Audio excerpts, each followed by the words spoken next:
Welcome to the Reason of the Theology Show, everyone. I'm your host, Michael Lofton, on a Tuesday evening, joined by Roman Catholic William, Albrecht, Erick Ibarra, and Mark Bonocore. Mark, it is great to have you on. Thank you for coming on. Well, Michael, thank you once again for having me on the show. Erick, thank you to you as well, and to William for setting this up. Yeah, and as I was telling you off the air, you and I had spoken at least 7 years ago, back when I was discerning Roman Catholicism, and you were very, very helpful. So I do want to thank you for all the material that you put out with the Catholic Legate. It was very, very helpful. William, I think you did some work with the Catholic Legate too, right? Yeah, Mark and myself go way back to the Legate days. I've known Mark for many years, and we've kept in touch. We've been good friends for a long time.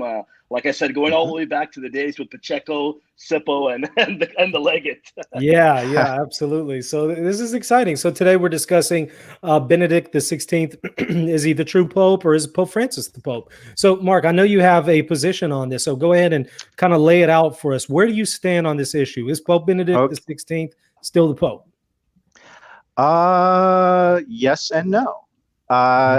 It's actually funny. I was having a conversation with William about this the other day, and William and I unfortunately don't get to speak as often as we'd like to. And I said, well, buddy, my position on this has changed slightly since last we'd seriously discussed it. So my position is essentially that Benedict XVI is Pope in an organic sense. I can unpack that for you if you'd like me to explain it. Yeah, please do, because I think a lot of people are going to be confused by that position. Yeah.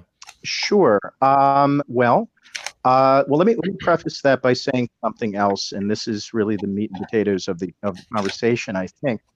As despite the title of the talk, which is Benedict XVI a true Pope, I think the more pressing matter, and the matter that addresses the crisis that we are currently in, is really whether or not Francis is a true Pope. And my position on that is absolutely not. Okay. And I can address that as well. Let me address first. Sure. The situation with Benedict XVI is that obviously he resigned. There's been a lot of ink spilled over what his resignation really amounted to, and I'm sure you guys are aware of this. That people debate whether or not he resigned from both the office and the ministry, or was it just the ministry he resigned? And you could debate this ad infinitum, because we're not in the man's heart and mind. We don't really understand what he intended to do. What we can say is in his current position, he obviously takes a backseat to Francis. He obviously doesn't intrude regularly anyway in church affairs. However, to a great degree, he behaves as if he is Pope. And the reason he behaves that way is caused by this very unusual, really unprecedented move on his part to become a thing called Pope Emeritus, whatever that happens to mean. Now, as you're also probably aware, in our history, popes have resigned in the past. It's happened a few times, a handful of times. And when that has happened, they always are made the bishop of something else. Very often they'll be made the bishop of some little Italian town like Reno, or some other little town around Rome. And the reason they do that is to make it clear that this man is no longer the bishop of Rome. However, in being Pope Emeritus, Benedict obviously still has some connection to the Roman Episcopate. He is still a bishop, and he is still in Rome. He still dresses as the Pope. I've heard conflicting accounts on this, but supposedly he still wears his papal ring, which is traditionally destroyed at the end of a pontificate, because the popes used to seal their documents with the ring, and the ring was the mark of their authority. But I've seen a lot of photographs of Benedict, and I know a couple of people who have met with him personally, and when he is there, he is wearing the papal ring. The other aspect of this is how he addresses people, usually in private correspondence. We don't have a whole lot of this, but we have his letter with Cardinal Bradmuller. And at the end of the letter, he says, "I extend to you my apostolic blessing." Now, this brings up a very big issue, which is how can he give an apostolic blessing, which obviously he is doing that in the name of the Apostolic See of Rome. He's doing that in the ministry of Peter. How can he give an apostolic blessing when he is no longer a reigning pope? So the issue with him is, while he is not an active pope, he is clearly still somehow organically connected to the throne of Peter. He is still somehow organically connected to the Roman Episcopate. And in a way, he's almost a pebble in Francis's shoe because of that. And I wonder sometimes if this was by intention. Now, with that said, and this brings us into our other issue, which is the validity of Francis. Does Benedict intend to be a foil to Francis? Or is he complicit in Francis's ministry? And I use the word complicit in a very negative way.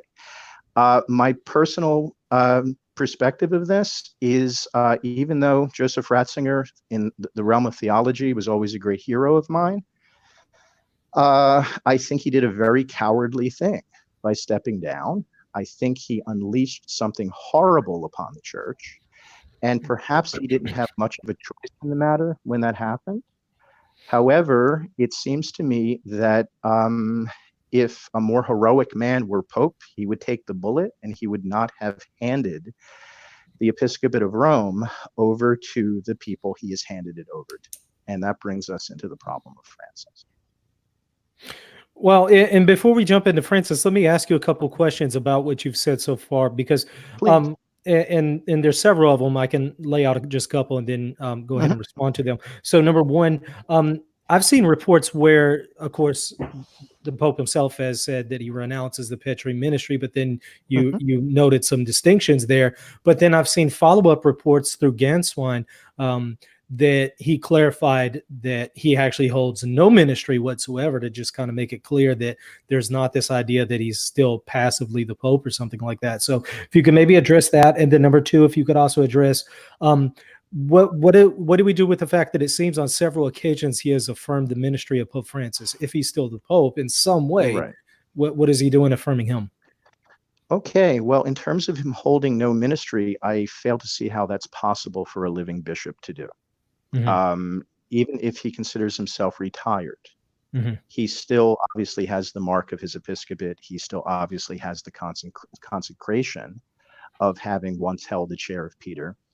Again, he hasn't changed his ministry. He has not been given a little titular church somewhere in Rome to be the bishop of that, or the bishop of a little town outside of Rome, which would make it very clear that he does not have any connection to the Roman episcopate anymore.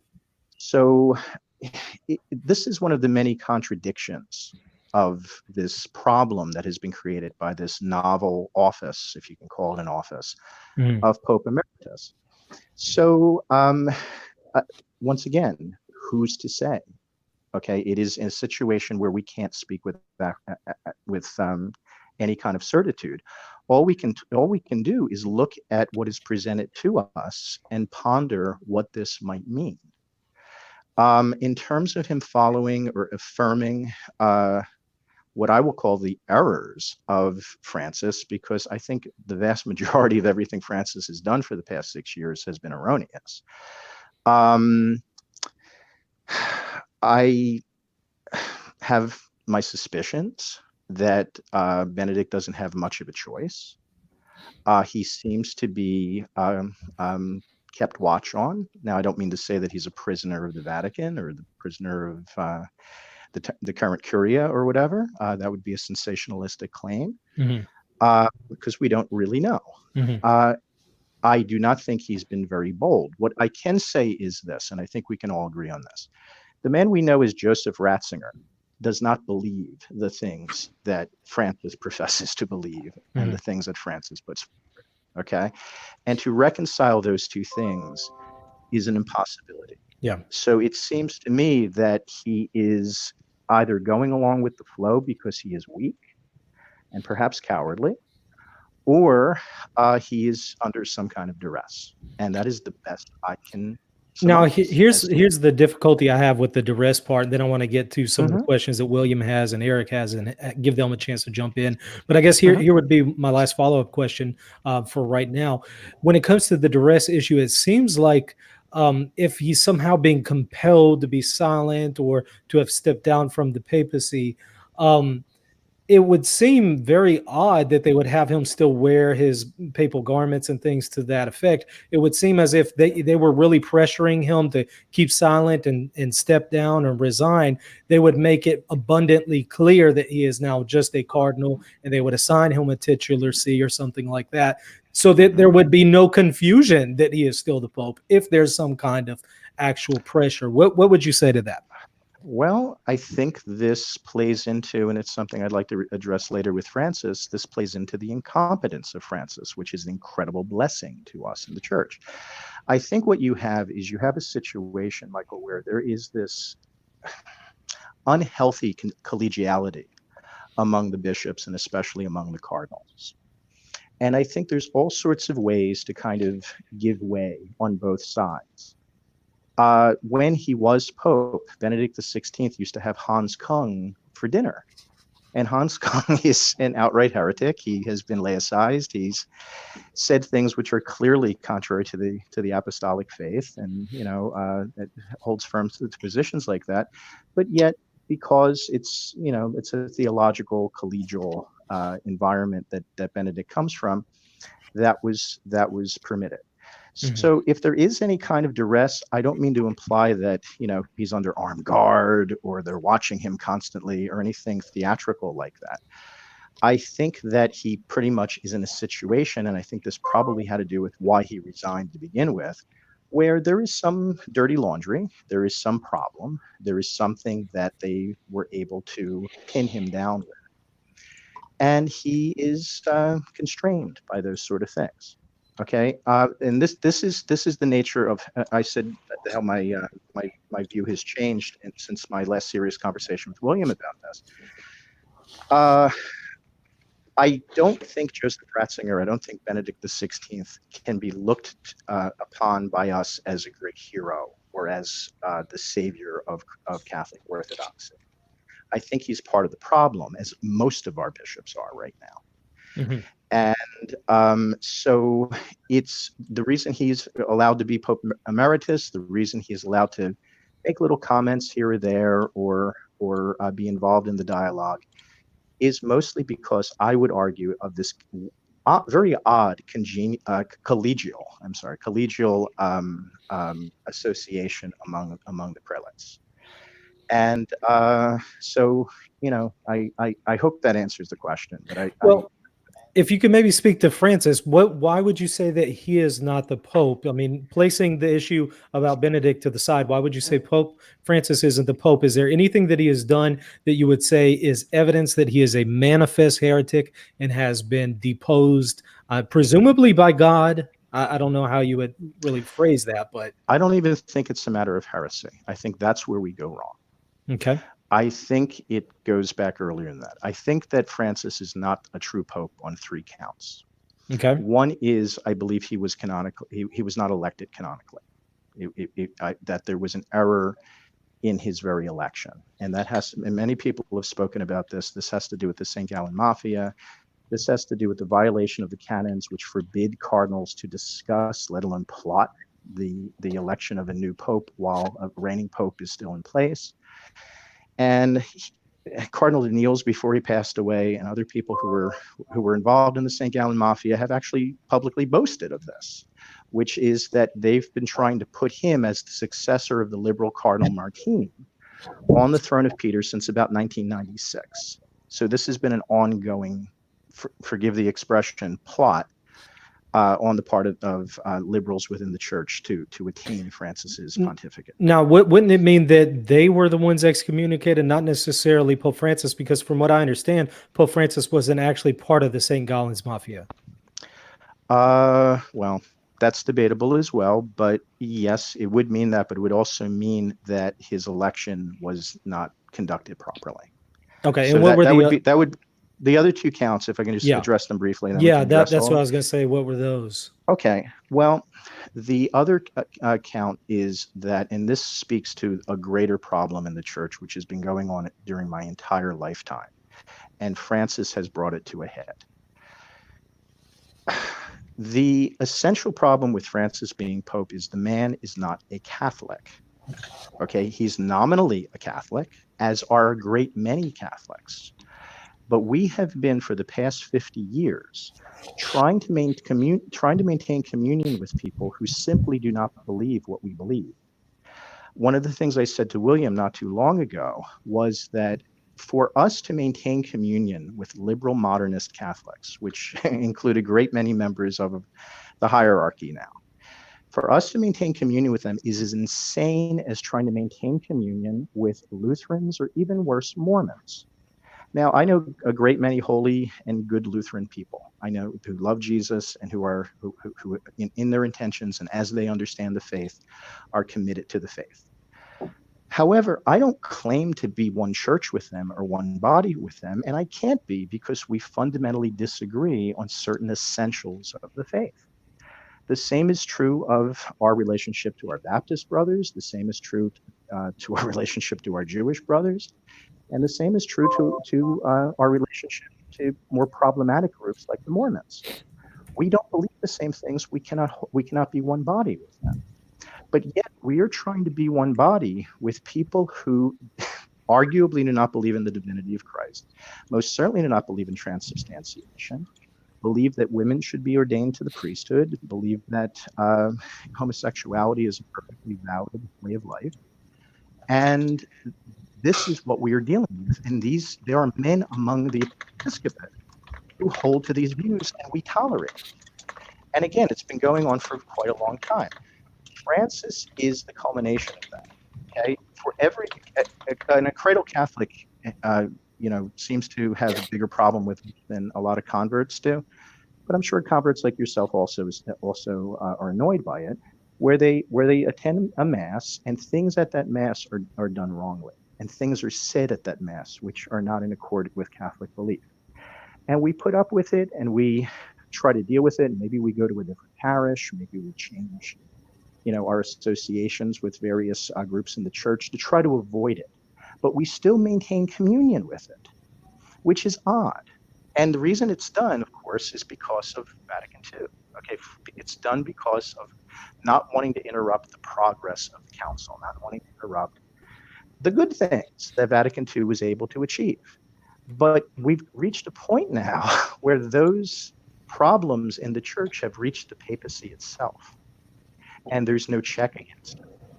So getting back to my actual point, Jorge Bergoglio ceased to be a Catholic a very long time ago.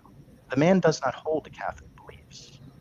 If the rumors about him rejecting the divinity of Christ and rejecting the existence of hell and things of that sort, if those things are to be believed, which I do believe,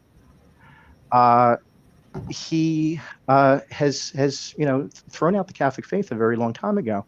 The other dimension to it is he is clearly, without question, an agent of the socialist globalist left. He is clearly in cahoots with the American Democratic Party, the leftist Europeans, people like this who want to promote this socialist globalist view of society. And everything he does as Pope, or nearly everything he does, I don't mean to be overly dramatic, but nearly everything the man has done for the past 6 years has been in devotion to that proposition of promoting socialism, liberalism.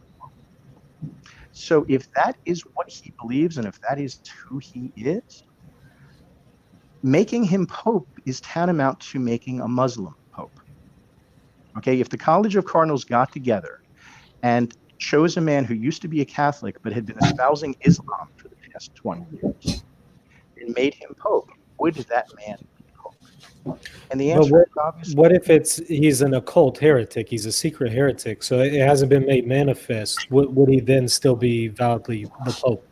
Well, I've heard Cardinal Burke and others make that point, they'll say it along the lines of the possibility of his election being uncanonical as well. Yes, of course it would still apply, because even though he's not manifested, he's manifested by his works. He's manifested by what he teaches and how he behaves and what we are presented with. And that brings me to my third count, okay, which is Jesus's proposition: the tree is known by its fruit. Since you and I have spoken last, Michael, I have been keeping a very low profile on Catholic apologetics. And the reason I've been doing that is because I've been dealing with this problem of people being first confused by Francis and then scandalized by him. And I've known many people who have left the church because of it. I know people who have gone to one or more of the radical traditionalist groups, thinking that this justifies them. And I've been working kind of behind the scenes, trying to stop that from happening with the people I know in my small little circle. The situation with Francis is, I'm sorry, lost my train of thought. The situation with a tree being known by its fruit has to do with people come to me and they say to me, why would Jesus allow this? Why would Jesus allow, the forces of global socialism to take over the magisterium of the Catholic Church? Where is the Lord? And my answer to them is real simple, which is the Lord is still with us. The Lord gave us the key to understanding this. All he had to say was a tree is known by its fruit. Or put another way, if it walks like a duck and quacks like a duck, it's a duck. And if you look at what Francis teaches, if you look at what he stands for, if you look at what he tries to impose upon the church, and I think he has taught error on two counts, which is chapter 8 of the Mormon and the update of the Catechism, which, contrary to all Catholic belief in Scripture, renders capital punishment. Your microphone was cutting out a little bit. Did you say that where he does teach error is Amoris Laetitia chapter 8 and the update to the Catechism on the death penalty? Is that correct? That is correct, yes. Okay. All right. Teaching that capital punishment is sinful and putting a Catholic in that situation. And let me ask one final question before we get to William. Please. I'm sorry, guys, for taking up all the time here. One last deal here. With Amoris Laetitia itself, I guess we can get into the death penalty later on. Where would you say exactly that he stepped over into false teaching? Because I could definitely see the problem with Amoris Laetitia. Don't get me wrong. But where exactly would it be that, okay, this right here is where there's false teaching? Okay, I unfortunately don't have the document in front of me, but I don't know if it was your last show. I believe it was your last show. You had Dr. Eduardo Echeverria on. Yeah, that was yesterday. Was it really? Was that yesterday? Okay, and he touched on that. Yeah, and basically it has to do with its direct contradiction of Veritatis Splendor. Okay, and that's what I'm saying.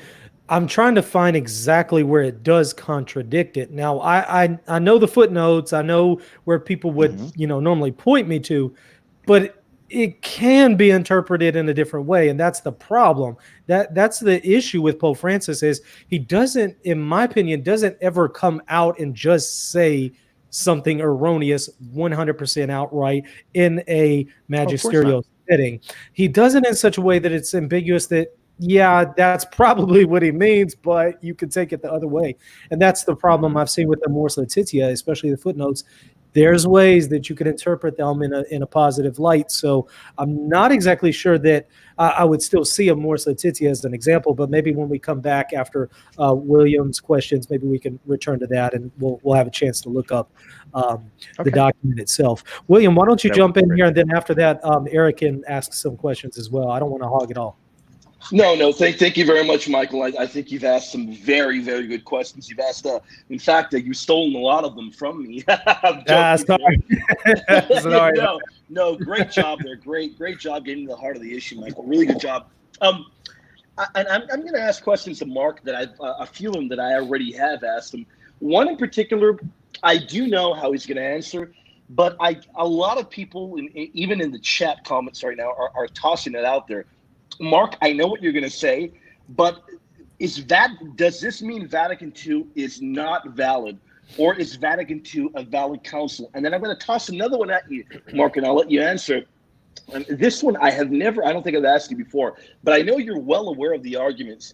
How does this theory on perhaps Benedict continuing being the true Pope and Francis not being the Pope, or Francis completely being a heretic, how was that different from the Pope Siri theory that was still circulating out there? So if you could touch upon those, I know what you're going to say about Vatican II, but if you could touch upon those, I would really love to get your thoughts on those. Okay, well, in terms of Vatican II, real easy answer, yes, absolutely, Vatican II is a valid council. Our more radical traditionalists, friends, obviously don't like that. I get this a lot, and I mean a lot. I have friends who basically think the problem starts with John the 23rd, Masons infiltrating the council, the whole thing. And you know what? There probably is some truth to all of that, because the nature of Vatican II was simply this. After World War II and after surviving fascism and pivoting away from communism and barely avoiding communism, the church realized it had to reposition itself in order to deal with the modern world. It had to. So it decided to try to find common ground with the more benevolent forces of the Enlightenment, which was basically Americanism, which was basically our sense of freedom, a free and democratic society. So the church, which was set up to evangelize a Renaissance period society, pivoted and tried to represent itself, represent the substance of the faith in forms in which modern, free and democratic people could understand it. So we tried to essentially dialogue and find common ground with liberal secularism, is what we tried to do. And at the time, the radical traditionalists, the Society of St. Pius X, people like that, essentially warned us. And they said, this is a mistake. You are going to basically get your head handed to you doing this because you're trying to compromise with people who want to destroy the church. And the radical traditionalists happened, in my opinion, to be right about that. It doesn't mean they're right about other things, but they were right about that in the sense that they saw the danger. Now, that does not nullify Vatican II. It does not make it illegitimate. If Vatican II had worked, we would be in a very good situation. The problem is, just like with American democracy, which is being destroyed, you can see it on the news every day, is being destroyed right now by the forces of so-called democratic socialism. We're trying to hold it, but it's probably eventually going to overtake the country. What ended up happening was we got down to the level of the secular liberals. We tried to communicate with them, but instead of us imparting the substance of the faith to them in forms they can understand and accept, they ended up changing us. And this is what we were seeing for the past few years in our church, and in the corruptions in our liturgy and things of that sort. And we tried to accommodate it as much as we could. And now we have Pachamama statues being brought into the Vatican. And now we have other things of that sort that have absolutely no check on them whatsoever, aside from us crying, scandal. So, but we don't. But this does not. This is okay. I guess I can put it this way too. The Amazonian Synod was not the natural result of Vatican II. It was a co-opting and a corruption of Vatican II. Vatican II had very good intentions, but it was arguably naive in thinking that we could find common ground with secular liberals. We apparently cannot, but that's not our fault. We tried. We reached out, but they bit the hand that fed them.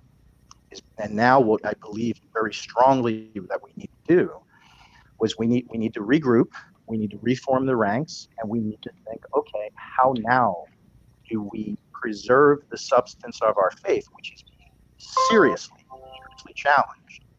How do we preserve the substance of our faith and then go back and address this modern world and evangelize?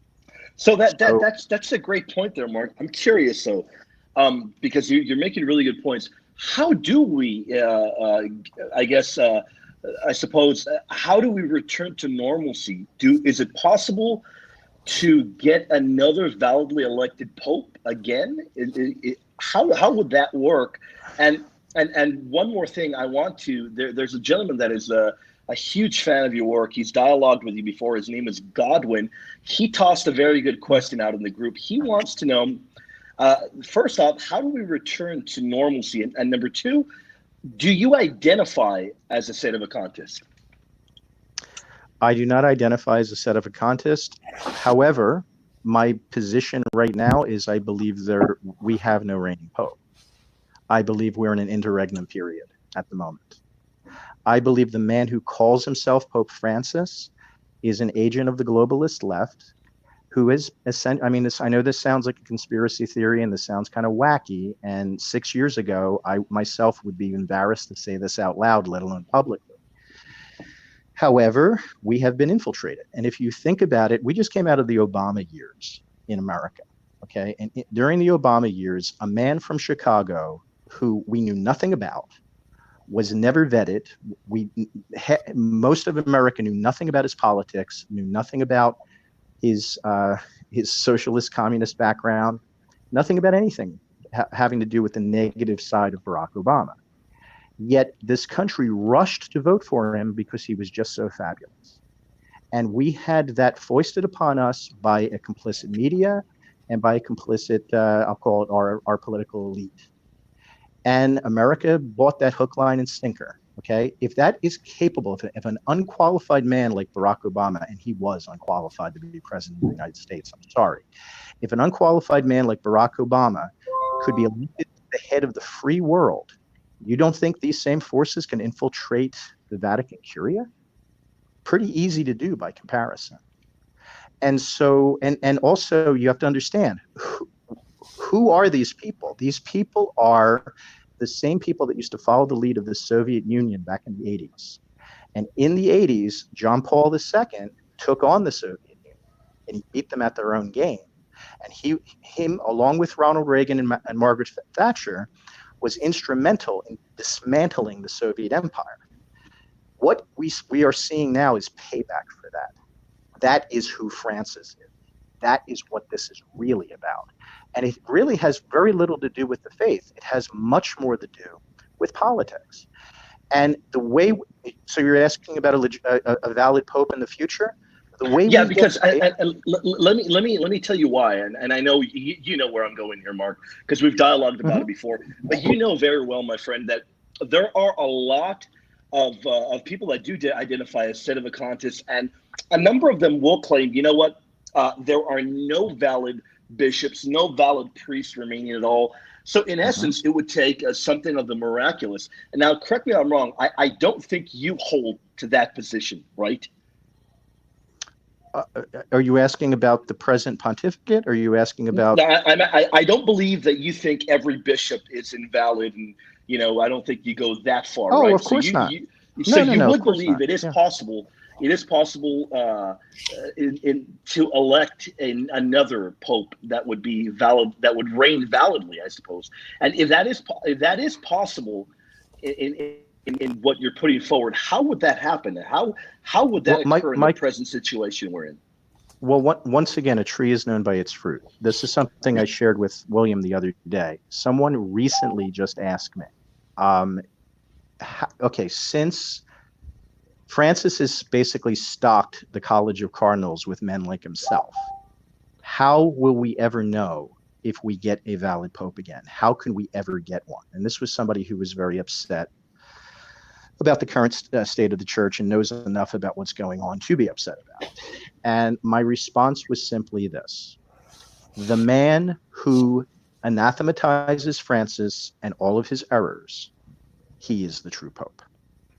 If the next pope that is elected in Rome doesn't do that, if he's Francis II and he continues the same course of action, we know that they have taken the faith away from us. Actually, they haven't taken the faith away from us. That's ridiculous to say. They've taken the apparatus of the Vatican away from us. They've taken the institution of the church away from us. But the institution of the church is not the church. Okay, as long as we have valid bishops, and as long as we have the established covenant people, and people are faithful to the covenant of Jesus Christ, as instituted by the apostles, we have the church. And there are good and faithful bishops out there who are. But what I seriously think, I mean, if you want me to put all my cards on the table and give you full disclosure, what I think is going to happen, I think we're going to have a schism, and I think Francis is trying to make it happen. And I think that would be the best thing that could ever possibly happen to the modern Catholic Church. And when you say schism, Mark, I'm curious. Do you mean perhaps outright schism in the sense of another pope being elected, and perhaps there being a conflict there? What exactly do you mean by schism? Yes, I mean another pope being elected, but I don't see a conflict, because there is the true Catholic Church, which believes and teaches the things that our forefathers have always believed, including Vatican II. And there would be whatever the heck Francis is, and whatever the heck this liberal socialist model of the church that he has concocted will be. And at that point, I guarantee you, within 2 generations, we'll get everything back again. And the reason we will is because we will be taking away from the liberal socialist what they want the Catholic Church for, which is to fool people and to control people and to use it as a political tool of manipulation to advance their agenda. That's why they want the Catholic Church. They don't care about our doctrines. They don't care about our faith. They only care about the political leverage that they can use the Catholic Church for. That's it. So when you have Donald Trump trying to build a wall in Texas, and Pope Francis gets involved and says we shouldn't build walls but bridges, they love that. The left loves that, and the reason they do is it seems that the moral authority of the Catholic Church is upholding globalism and is standing in the way of Trump-style nationalism. But that's not the authority of the Catholic Church. That's Francis. That's his people who have infiltrated the Vatican. And when it is clear that there are 2 Catholic churches, the actual Catholic Church, which, by the way, there are 2 churches right now. We have been in schism for at least my entire lifetime, and we don't talk about it openly. And now I believe it's coming to a head. Because when you go to Mass on Sunday, guys, and you sit there and you watch people go up to communion, okay, we all know this. We all know that the lines of confession are shorter than the lines for Holy Communion, okay? I guarantee you that most of those people going to communion don't believe the things. Not all of them. So how are we one church? And it's time this is called out. It's time our bishops address this issue. And Francis, in a lot of ways, is a gift from God, because it allows us to talk about this stuff openly. It's a breaking point. I thank you for that. Thank you very much for that, Mark. I'll toss a few more questions at you in a bit. I want to give Eric a chance to get in here as well. Yeah, Eric. I know Eric is very interested in picking your brain on this topic, and I don't want to dominate the whole time, so I'll let Eric squeeze in. Okay. Okay. Yeah, okay. Good. Yeah, go ahead. Okay. Well, I'll just put my position on this question in a nutshell, and I'll give why I hold to it, and then hear what Mark has to say. What we have in the manifest public is a resignation of Pope Benedict XVI. He gave a public resignation. Nobody denies that. There have been attempts at looking at the text, the Italian or the Latin, of how he gave up the Petrine chair, but none of those arguments seem to amount to anything persuasive or compelling. The papacy is a public office. It's taken publicly, and it could be resigned publicly. And for the resignation that was public to be shown invalid, it would require a public investigation, a public judgment by the church. And I think Mark would agree. Like any other impediment to something, in terms of an impediment to Pope Benedict's resignation, it would kind of be like if somebody who was married in the Catholic Church, he had suspected that there was an impediment to his marriage.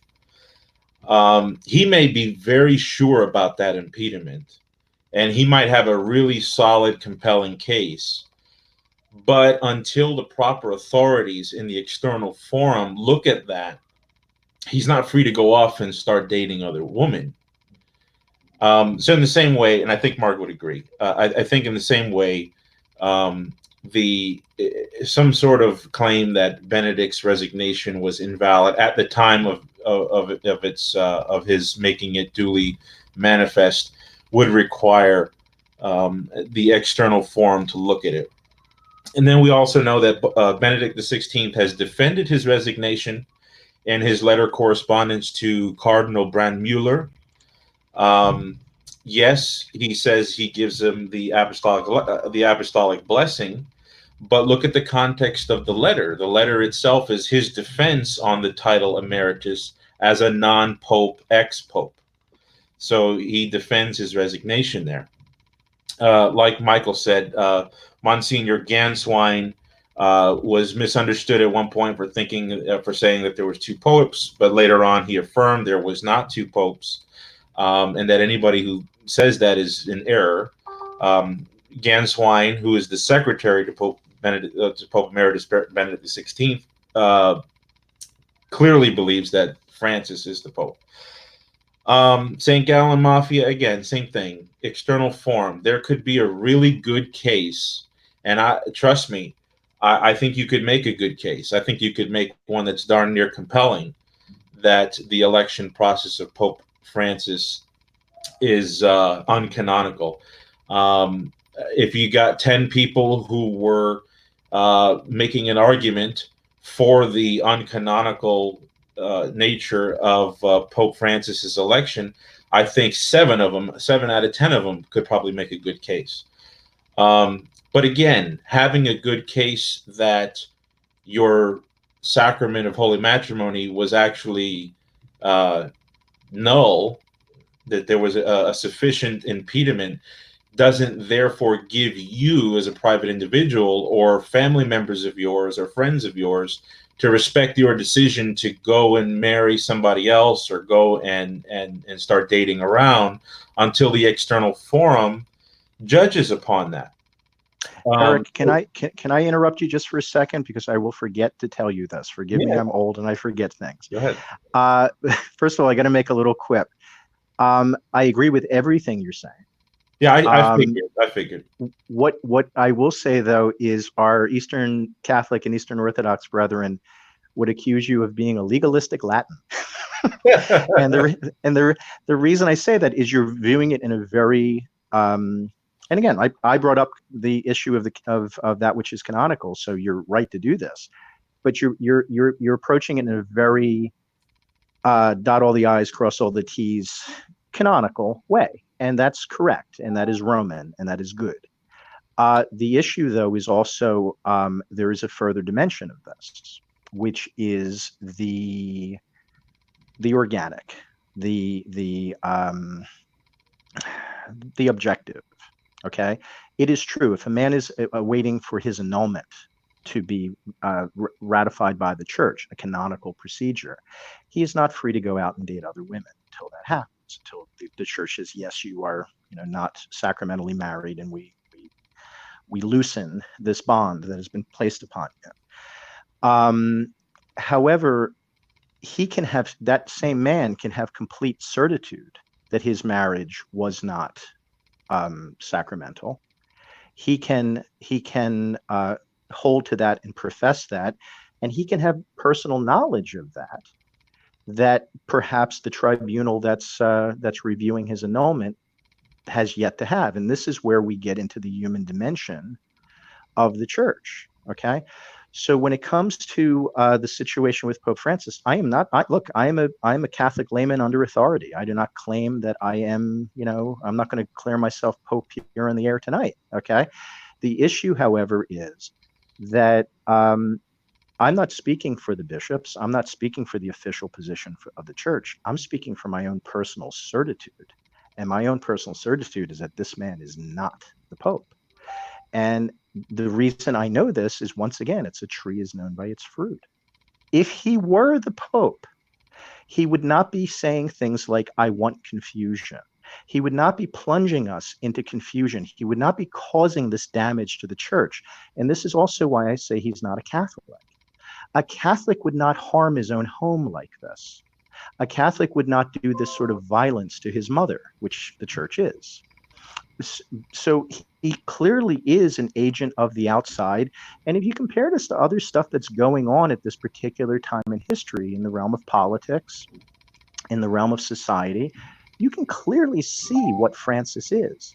So I think, fides et ratio, I think we're to go with our faith, but we're also to go with our simple common sense and human reasoning, and see what this man is doing to our church, and see, whether or not he himself can possibly be called faithful to the ministry that he claims to occupy or inhabit. Yeah, I hear you, Mark, and I figured you would agree with me because everything I said here is basic, basic. Yeah, and I didn't mean to interrupt you. I'm sorry about that. No, that's okay. Yeah, we'll talk about this human element, the human certitude, and all those sorts of things.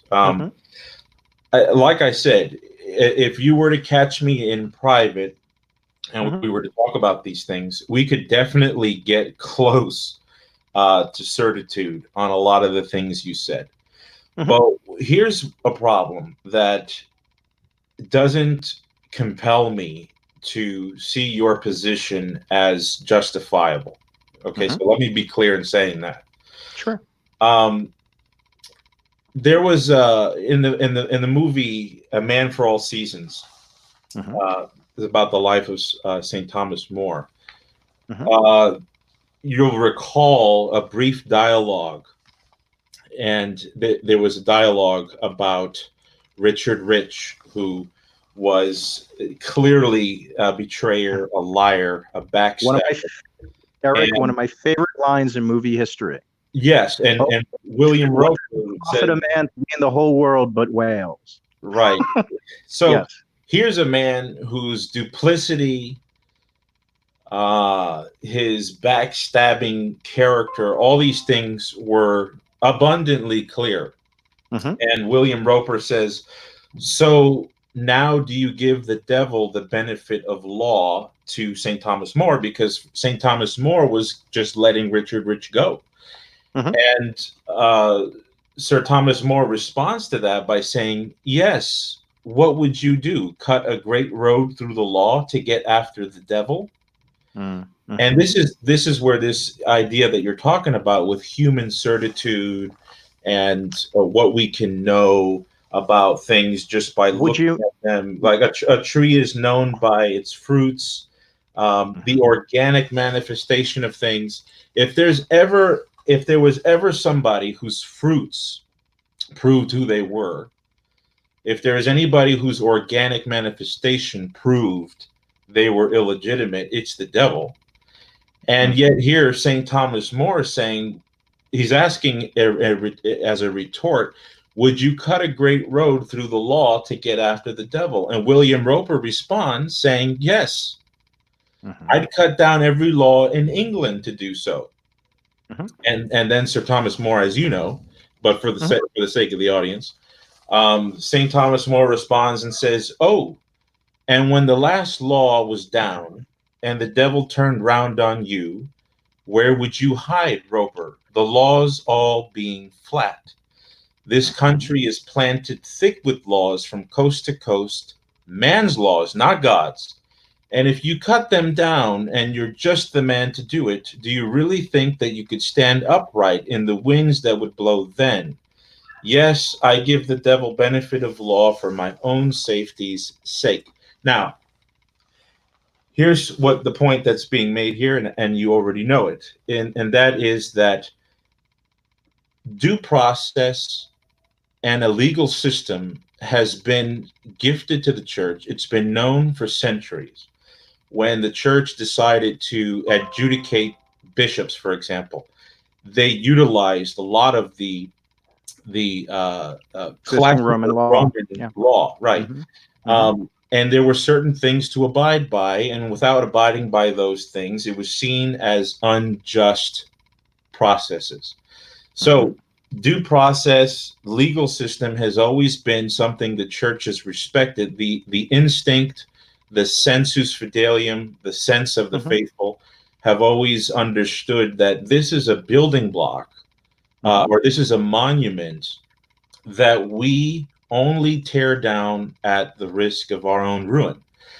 And when we say things like a tree is known by its fruit, I'm afraid we can use that and begin to speak Tertullianese. And what I mean by Tertullianese is the language of people in the church who are able to articulate a problem very well.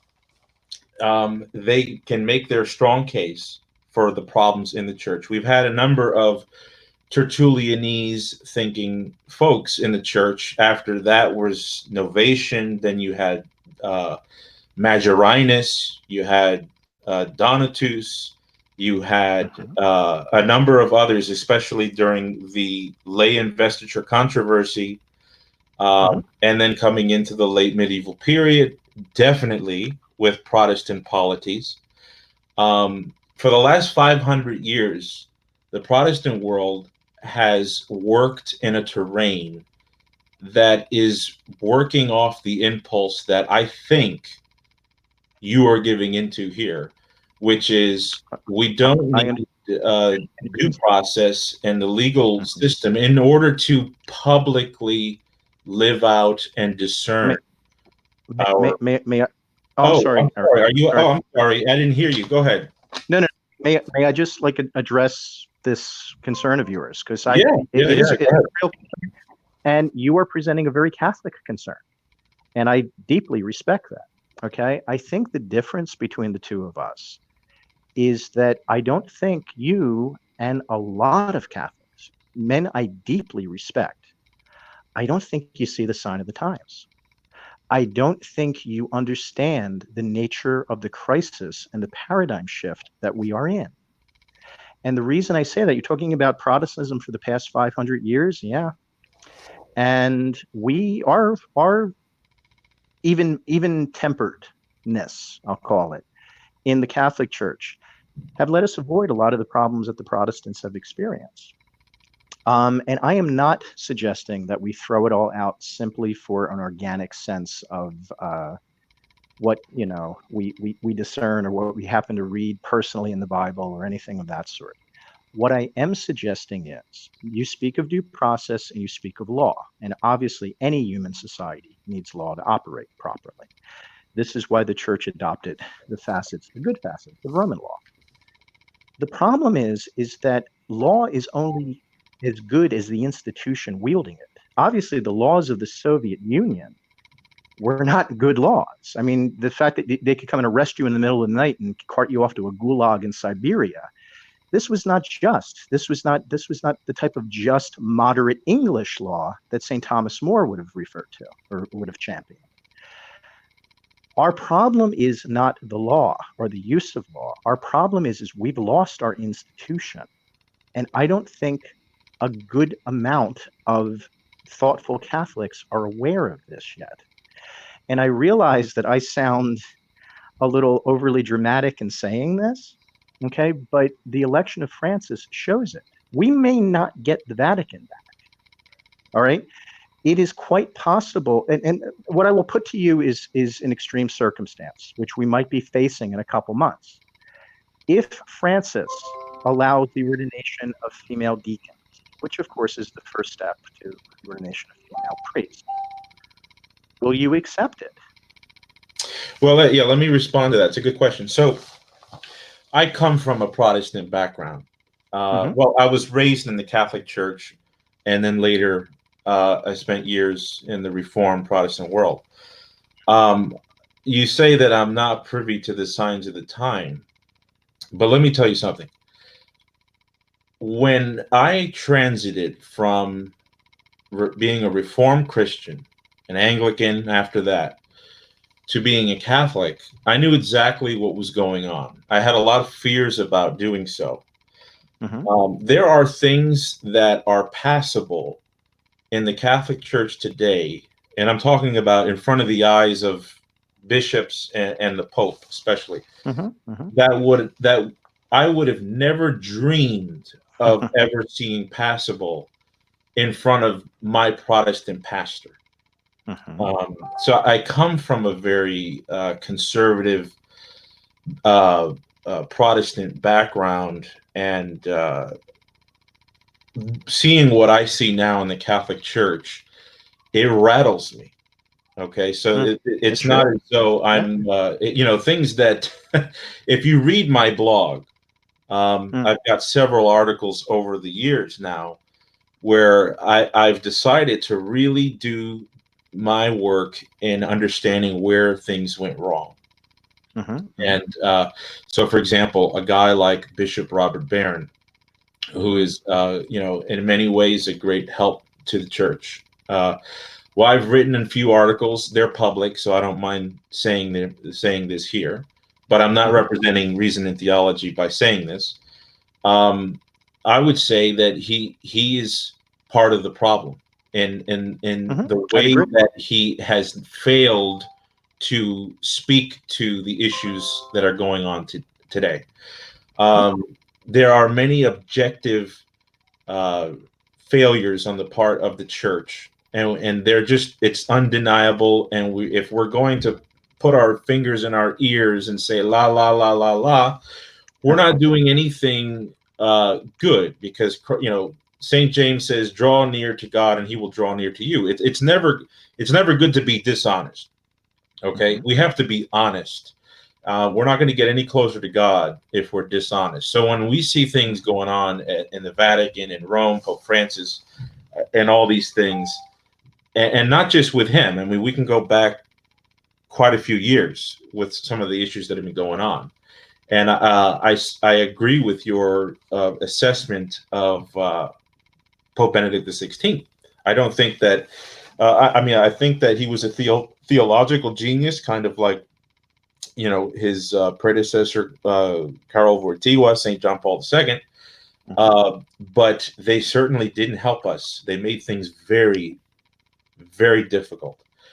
And you're referring to phenomenology. And I'm referring to much of their thinking and how they've contributed to the way Catholic theology in the late 19th century, early 20th century has been shaped.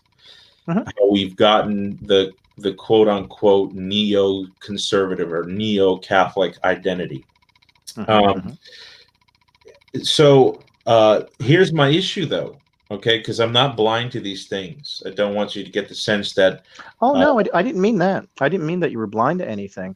I just meant that you're trying to correct the problem using the infrastructure of an institution which has been taken away from us. Right. So that's the question. That's the question I want to speak to then. So so then this goes down to a matter of probability and credibility. I would say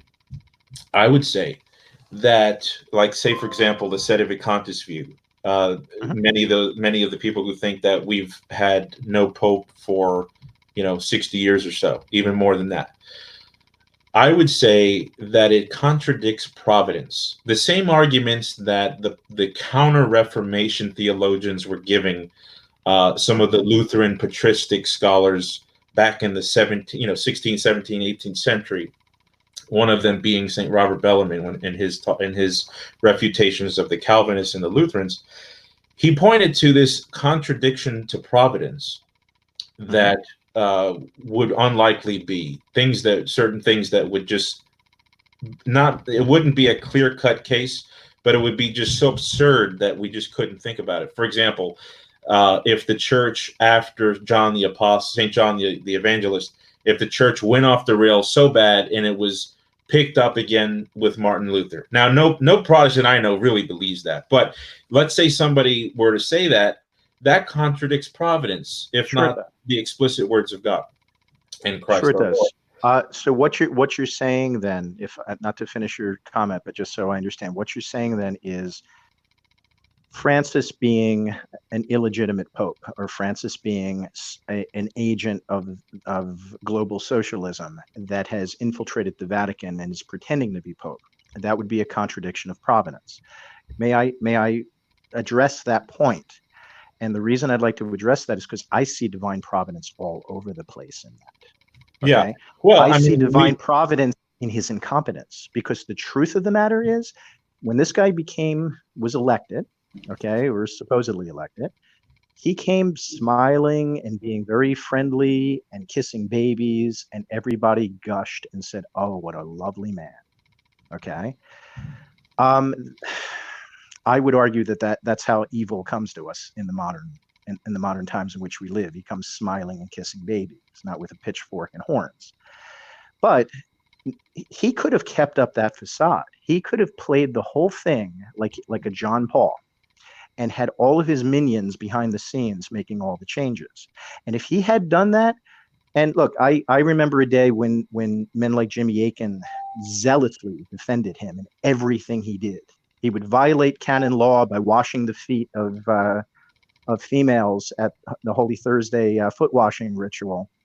And they would say, "Oh, well, yeah, that's not what the canon says, but he's the Pope. He can override the canon." No, he can't. He can change it. If he's the true Pope, he has the authority to change it. But he can't override it. He's bound by it as a bishop like everybody else while the law exists. So he would do little things like this. And I began to see, the guy's problematic. And I just used to think he was imprudent at first. And then after a while, it began to accumulate. And after a while after that, especially after the Vigano letters and things like that came out, I got literally down on my knees and thanked God that people can now at least see him for what he is, because people didn't used to. People used to bend over backwards, again, employing phenomenology, employing the idea of, "Oh no, you just don't understand the way that he means it. He means it this way and that way." And they would become an apologist, not for the Catholic faith, but for this man. And after a while, it became, no, he's not being clever. He's not being deep. He is being heretical. These are not the truths of the faith. He is working against these truths. And that is the divine providence. The other thing, funny enough, is that Vatican II kind of set us up for this. Vatican II and the development of theology in the wake of Vatican II, I should say, made us clear that the church is not merely the institution. I would say that is the fault of a lot of the radical traditionalists, who assume that the church is just its formal mechanism. The church is just, its legality or its way of operating, and that's all the church is. No, the church is a covenant people established in the first century by Jesus Christ. And the ministry of Peter is integral to that covenant people. He is our patriarch. And the saint, Peter himself, the Jewish fisherman Simon Bar-Jonah, is our pope to this day, along with all the popes who came after him in a mystical way. That's what we actually believe as Catholics. Is Francis part of that? Is Francis in communion with that? And obviously by his behavior, he's not. If he were, he would be doing the same work. He would be conducting the same ministry, which is a ministry of preserving universal unity and orthodoxy among the bishops. Okay, I understand what you're saying. Now, I only have two things to say to that, and I'll let this go. Please. The first thing I would say to this is that you're appealing to what's obvious. Mm-hmm. You're appealing to what St. John Henry Newman would call the grammar of assent. That what really grips the assent at the end of the day is not just naked argumentation, syllogistic systems, and all these things, but that there's something about a presentation or a person or an event. When you look at what's going on in the church today, there's this impulse in you. There's this assent where it's just like, it's absolutely obvious that Pope Francis is not a Catholic. It's obvious that his election is invalid. We don't even have to get into all the nitty-gritty about the St. Gallen Mafia. Just look at the man, and you know right off the bat. To me, look at what the man does and what the man says and how the man conducts himself. Sure, yeah. But on the level of principle, like Roper was saying to St. Thomas More about the devil, who's the clearest of all henchmen, right, for souls. What happens in the environment where your principled argumentation is not the institutional, visible mechanism of the church, which let me answer that, Eric. It is destructive.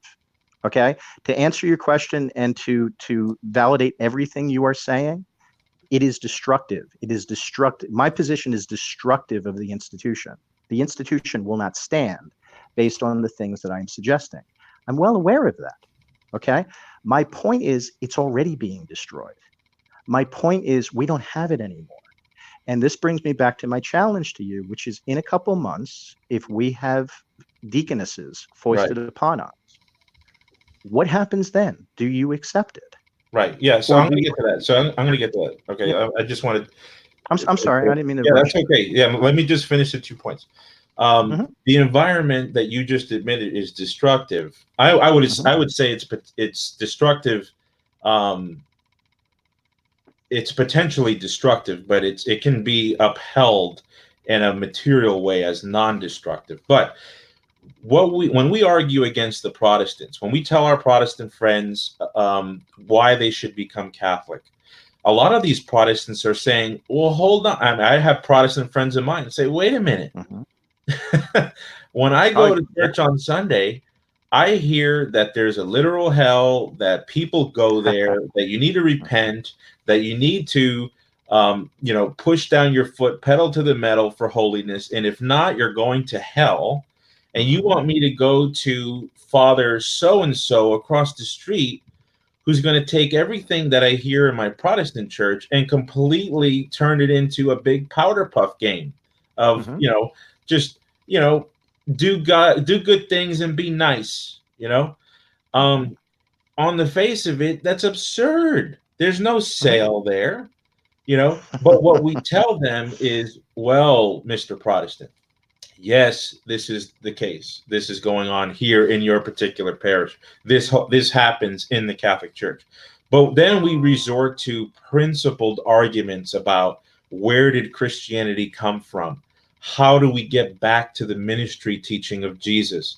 How do we know that we've returned to normalcy, like William asked? How do we know that your Protestant pastor, as zealous as he is, as much as Leonard Ravenhill as he sounds like, how do we know that he's leading you to the truth based on what we know from the origins and the perpetuation of how the faith has been disseminated from the beginning? So we go to principled arguments, and the Protestant finds that he doesn't have any principled arguments for how to have any confidence that he or his leadership is connected to the teaching of Christ.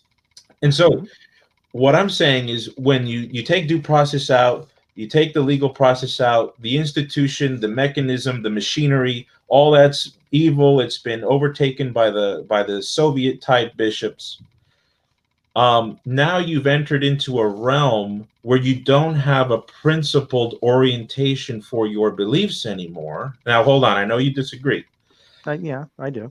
I would say that now the wind's blowing in that environment is basically being stripped of a principled defense of your position, being in continuity with the past. Now, the second thing I would say is that it's really no different, in my opinion, than what every other schismatic has thought. And I'm not calling you schismatic. Please do not misunderstand. No. But most of the schismatics in the past, the rationale has been, hey, it's the signs of the time. Number two, look at what's happening. It's obvious. Number three, we need to be faithful to the Lord. So with those three things on the menu, we've had several groups like the Montanists, and I'm not calling you a Montanist. You're nowhere comparable. Don't get me wrong.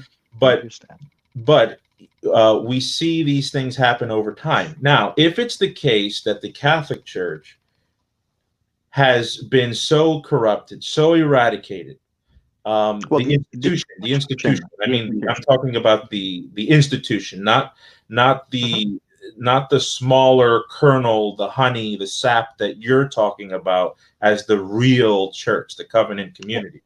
I'm talking about the institution, the government of the church. If that has been so corrupted that it's been completely paralyzed, then I would say we've made a good case for the gates of hell prevailing against the church.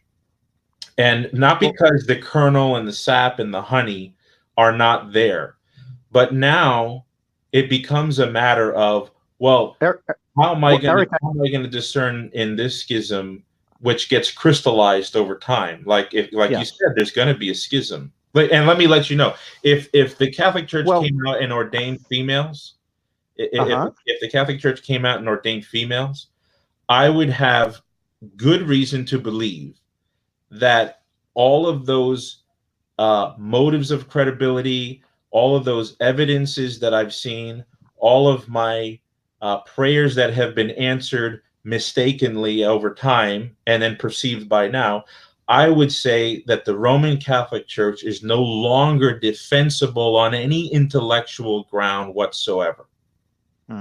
And so at that point, I would have to go back to the drawing board, as a friend of mine just said. I would have to go back to the drawing board. I would have to rendezvous back and ask myself, where did I go wrong in this? I could not develop a theory where I would go down this path of, well, Haec Sancta was actually ratified at Constance, and it was Eugene IV didn't nullify it, and this conciliarist here thought that this was still valid, and then the Pope Pius II didn't actually annul this, and then reconstruct the most intellectually satisfying alternative. But I'm still a church of one. I'm still crystallized in a schism that makes no sense of the promises that Vatican I says about the papacy, the papal office, and its function for the universal church. I would say the case has been made simultaneously that Catholicism is no longer defensible on any intellectual ground. And I say that no matter how true it actually is. Okay, so if I understand you correctly, you're telling me that if they ordain women, you will no longer be a Catholic. That's what you're saying. My first takeaway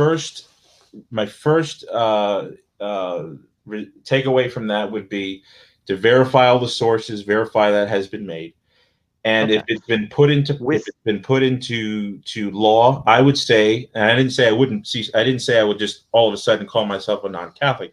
The first but it would seriously question. I would not have any intellectual grounds. In other words, if somebody came to me and asked me, "Hey, Eric, Pope Francis just he just wrote an apostolic exhortation, and he included in that a decree, put it into canon law. It's in the apostolic Sades. It's official that woman can be ordained to the priesthood, including the priestly diaconate, the holy ordo of the diaconate." I would say, "Hey, Mr. Anglican, hey, Presbyterian, sir, you stay where you are." I would say that. Now, I wouldn't say I'm going to leave the Catholic Church right away. No, I probably, if things are going to get confirmed in that direction over time, I can't promise you I would stay Catholic.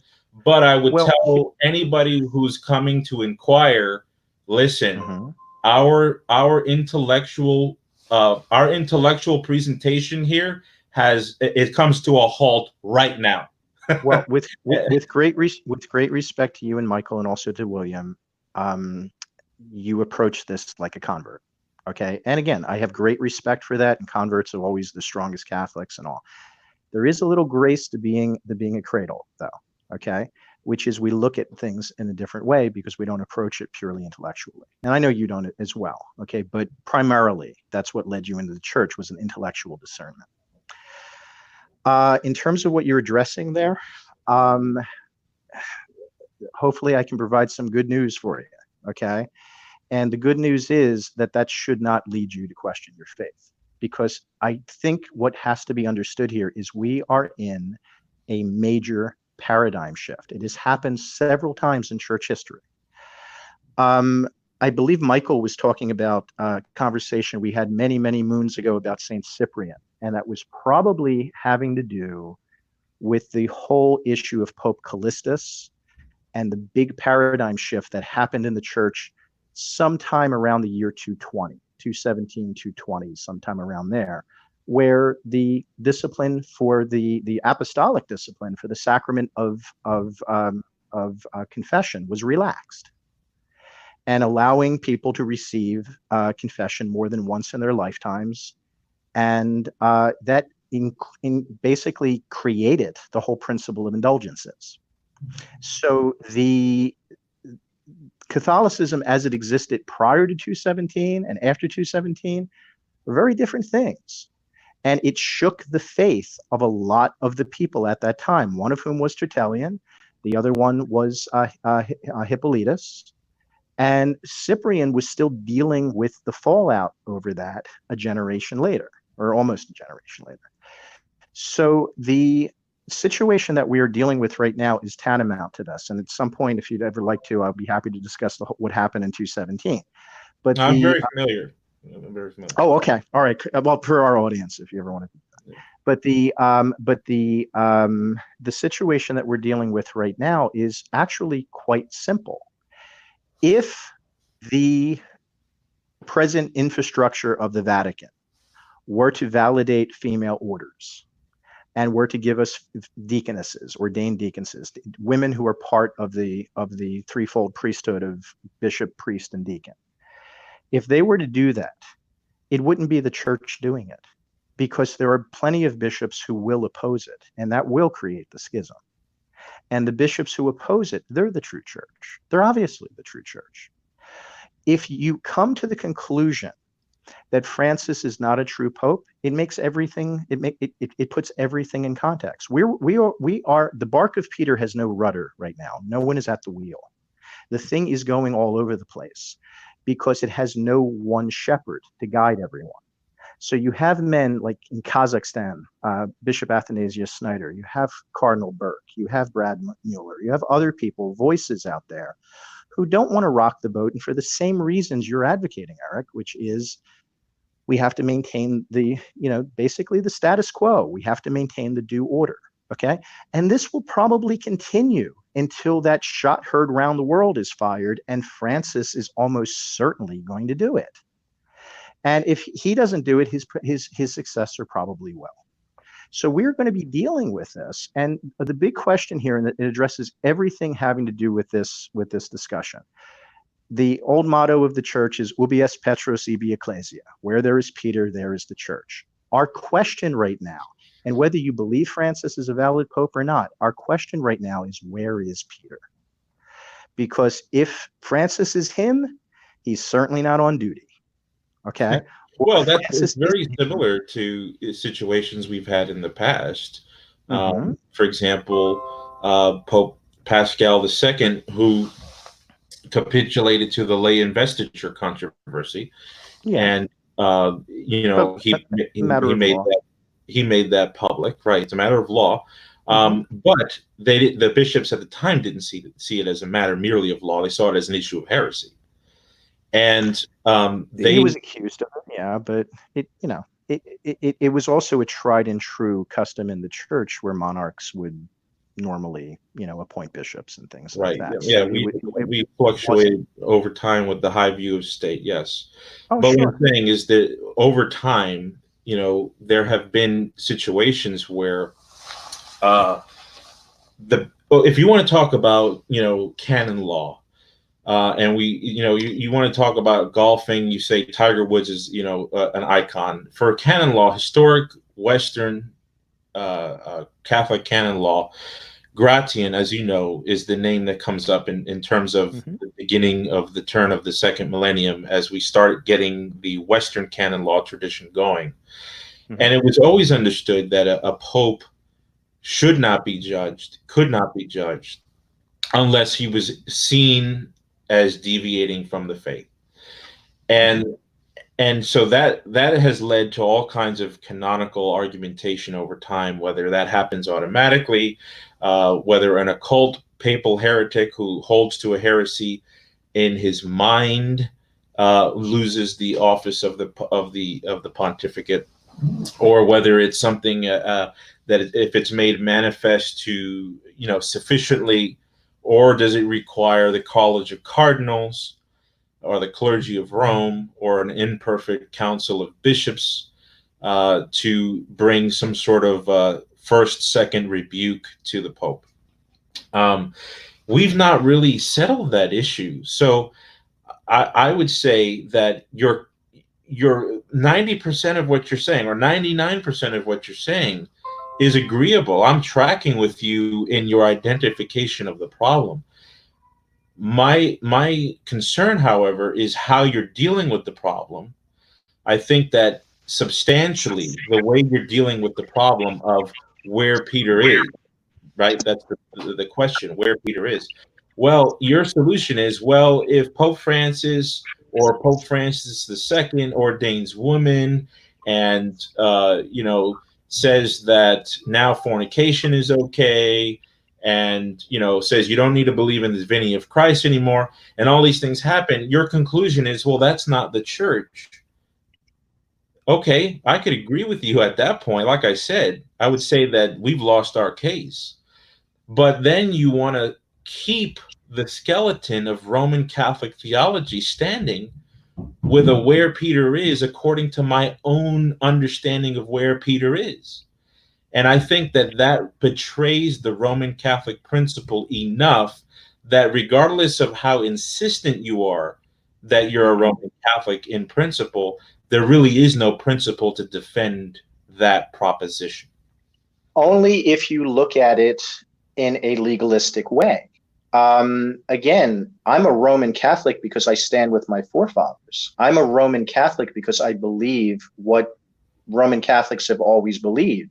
It is Francis who has departed from that. Right. Like I said, sorry to interrupt you, but we have a time crunch here. But that claim that I'm standing in conformity to my forefathers and this and that was said by the Eastern Orthodox in the 11th century. The Coptic Syriac, and sometimes they're correct about that, and sometimes they're incorrect about that. Right. Well, even before them, there was the massive schism of the Coptic Syriac church against the Council of Chalcedon. They said, listen, you guys came up with this tone from Rome that is flat out Nestorian. You got two this, two that, two natures here, two that. They said, that's it, man. We're going with St. Cyril of Alexandria. His theology was dogmatized at Ephesus 431. His theology was accepted by Pope Celestine I and Athanasius as a witness. You guys with this two idea in Christ, two in one, that makes no sense. And they departed from not just the papacy, but from the Byzantine imperialism, which was getting real top heavy. And that was their primary reason for doing it because it was all political. If you go, I don't know about that. I know about that very, very intimately. Okay. Well, yeah, there was definitely a lot of politics involved because Justinian I. I mean, we're going to go off into a rabbit trail, but when there came a time to reunite in 536, the big issue was not so much the doctrine anymore. It was that the Chalcedonians did not want to revoke the names that they wouldn't allow on the diptychs. And that comes out in the minutes in the Acta of the Council of 536. Right. Well, anyway, what I'm trying to say is all the schismatics have said, hey, I'm in continuity with the past, and the current institution is defiled. Bingo. But here's the thing. It's not me alone. It is all right-minded Catholics who are out there, which is the majority of believing Catholics. The issue is not even a matter of, I mean, you're comparing this to Chalcedon, you're comparing this even to the Sedevacanists, the modern Sedevacanists who go around saying, well, John the 23rd was a Mason, so there's been no pope since him. Okay. As a quick aside, I challenge that with showing a continuity of belief between John the 23rd, Paul VI, John Paul II, and Benedict versus what Francis goes around professing. So there's clearly is a break, and even the most diehard Sedevacanists needs, if he's honest, has to admit that. But that aside, a Sedevacanist basically can go around saying, okay, well, there is no pope because they don't agree with me, blah, blah, blah, blah. But I'm not making myself my own final authority. What I'm doing is I'm basically, trying to ring the dinner bell over here to have people see where we're actually going and to provide an apologetic for when the stuff really does hit the fan, because it will. How do we deal with this without saying, okay, well, now Roman Catholicism is intellectually untenable, and we have to seriously consider our places of exile and what Protestant church we're going to join?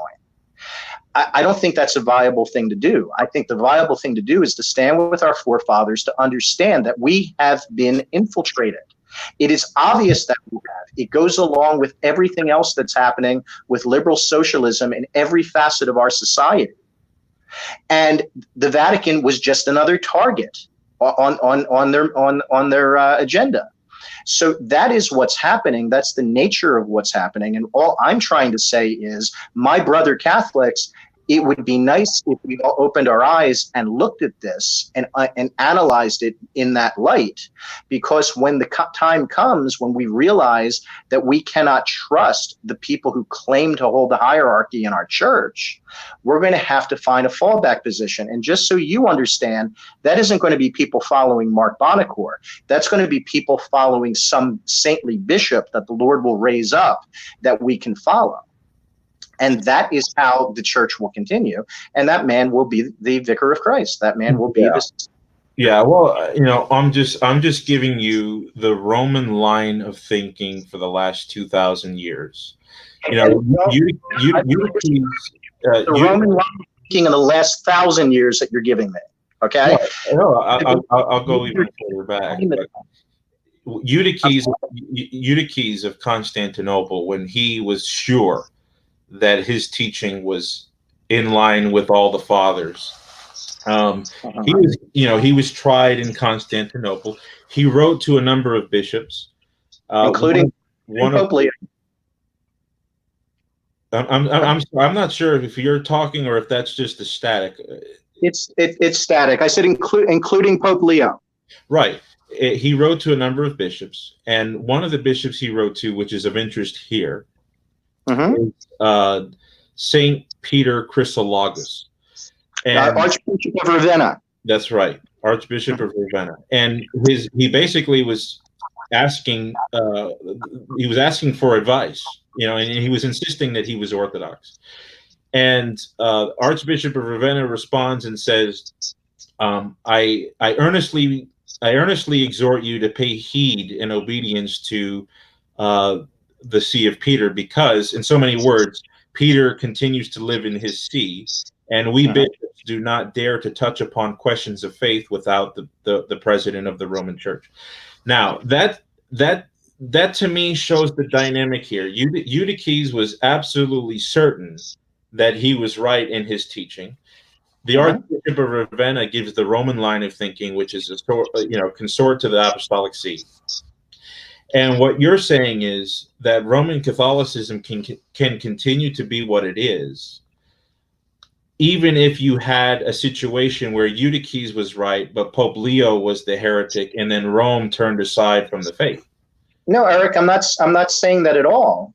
What I'm saying, first of all, it's clear that Pope Leo was a Catholic and a saintly man, and even his harshest critics would not deny his belief in the apostolic faith.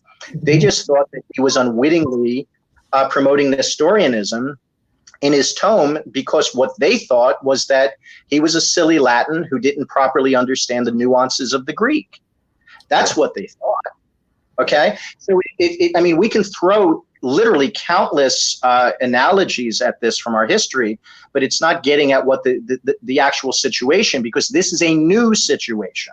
Right, The it's a new one, but people, smart people, have foreseen the hypothetical here. For example, Bishop Gasser, when he delivered his relatio at Vatican I, just like Paul was willing to entertain a hypothetical for the promises of God. For example, if he truly did cast off the seed of Abraham, then truly the promises are null and void. Romans 4:15. If righteousness is by the law, then the promise is made null.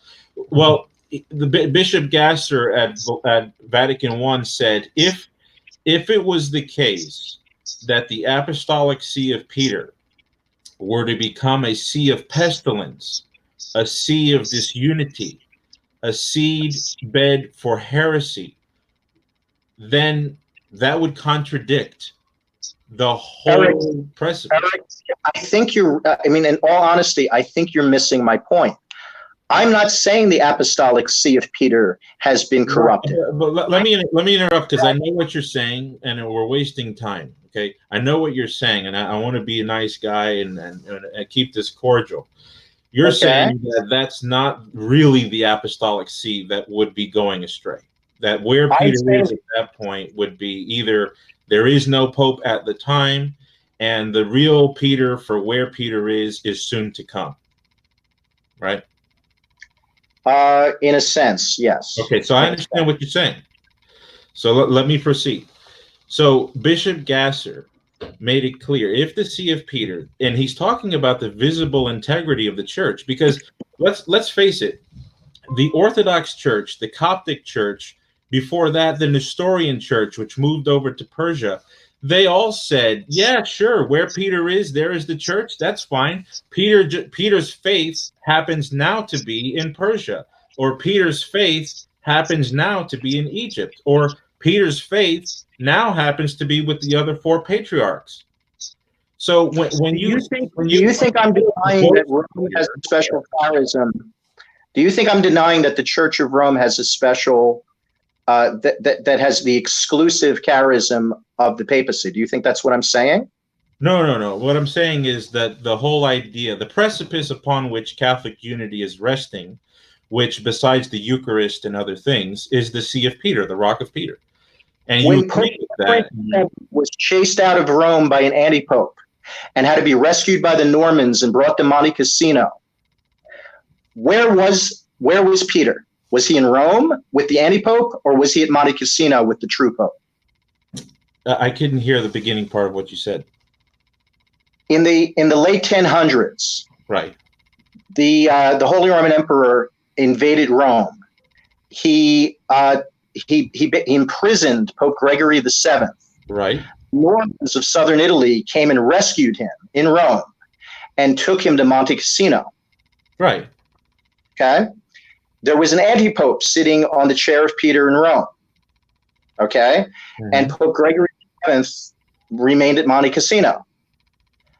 Right. We don't say that Monte Cassino took over the chair of Peter. We don't say that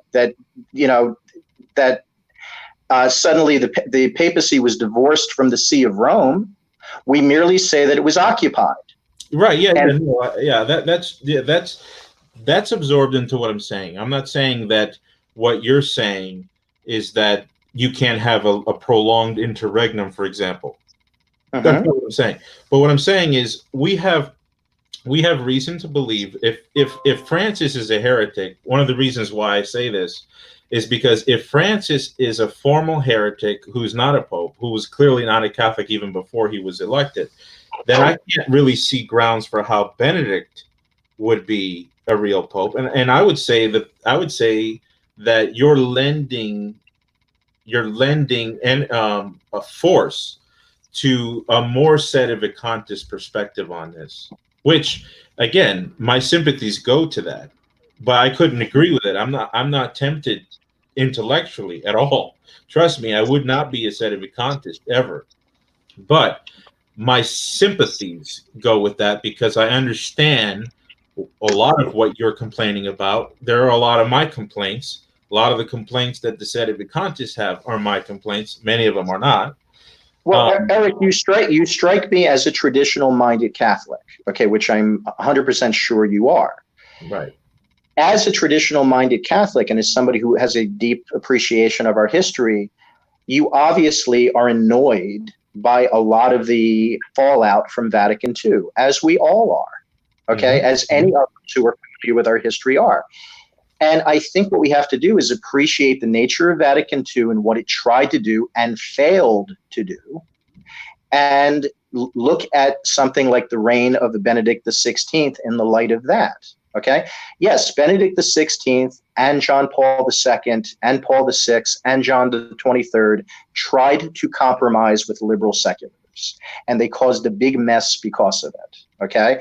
And Francis is the result of that mess because it opened the door for the aliens to come in and cohabitate with us, which is a big problem. That did not exist in the church before that. But they did it as, you could call it a gamble, or they did it with trust in God, that somehow we would influence the Gentiles, the non-believers. We would win them over. And it just so happens that we got exploited, and we got taken advantage of. Okay. And so I looked at in that light, I don't see how somebody could call into question the pontificate of like a Benedict XVI, for example, but looked at what Francis is, I see a major departure with us, and so do a lot of other people. Yeah. So anyway, to bring this to a close, and this was a great, look, we're men. We need to have these discussions, And I think you are old enough, you are mature and holy enough to have a discussion like this, without losing a friendship. Which I'm glad to have met you the first time on the internet. That holy is a big question mark, but I'm certainly, hopefully, mature enough. Well, holier than myself, that's for sure. But in any case, my position is simply that much of what you're saying, I agree with. I don't say Vatican II was, a heretical council. St. John Paul II was a theological genius. Pope Benedict XVI, the same. Although I think that there was many things that happened that were injurious. But in any case, my position is, however subject to correction it is that if we were to come to a time where due process does look back and pass certain much needed, long-awaited anathemas, then I would say that confirmed all of my preliminary thoughts already.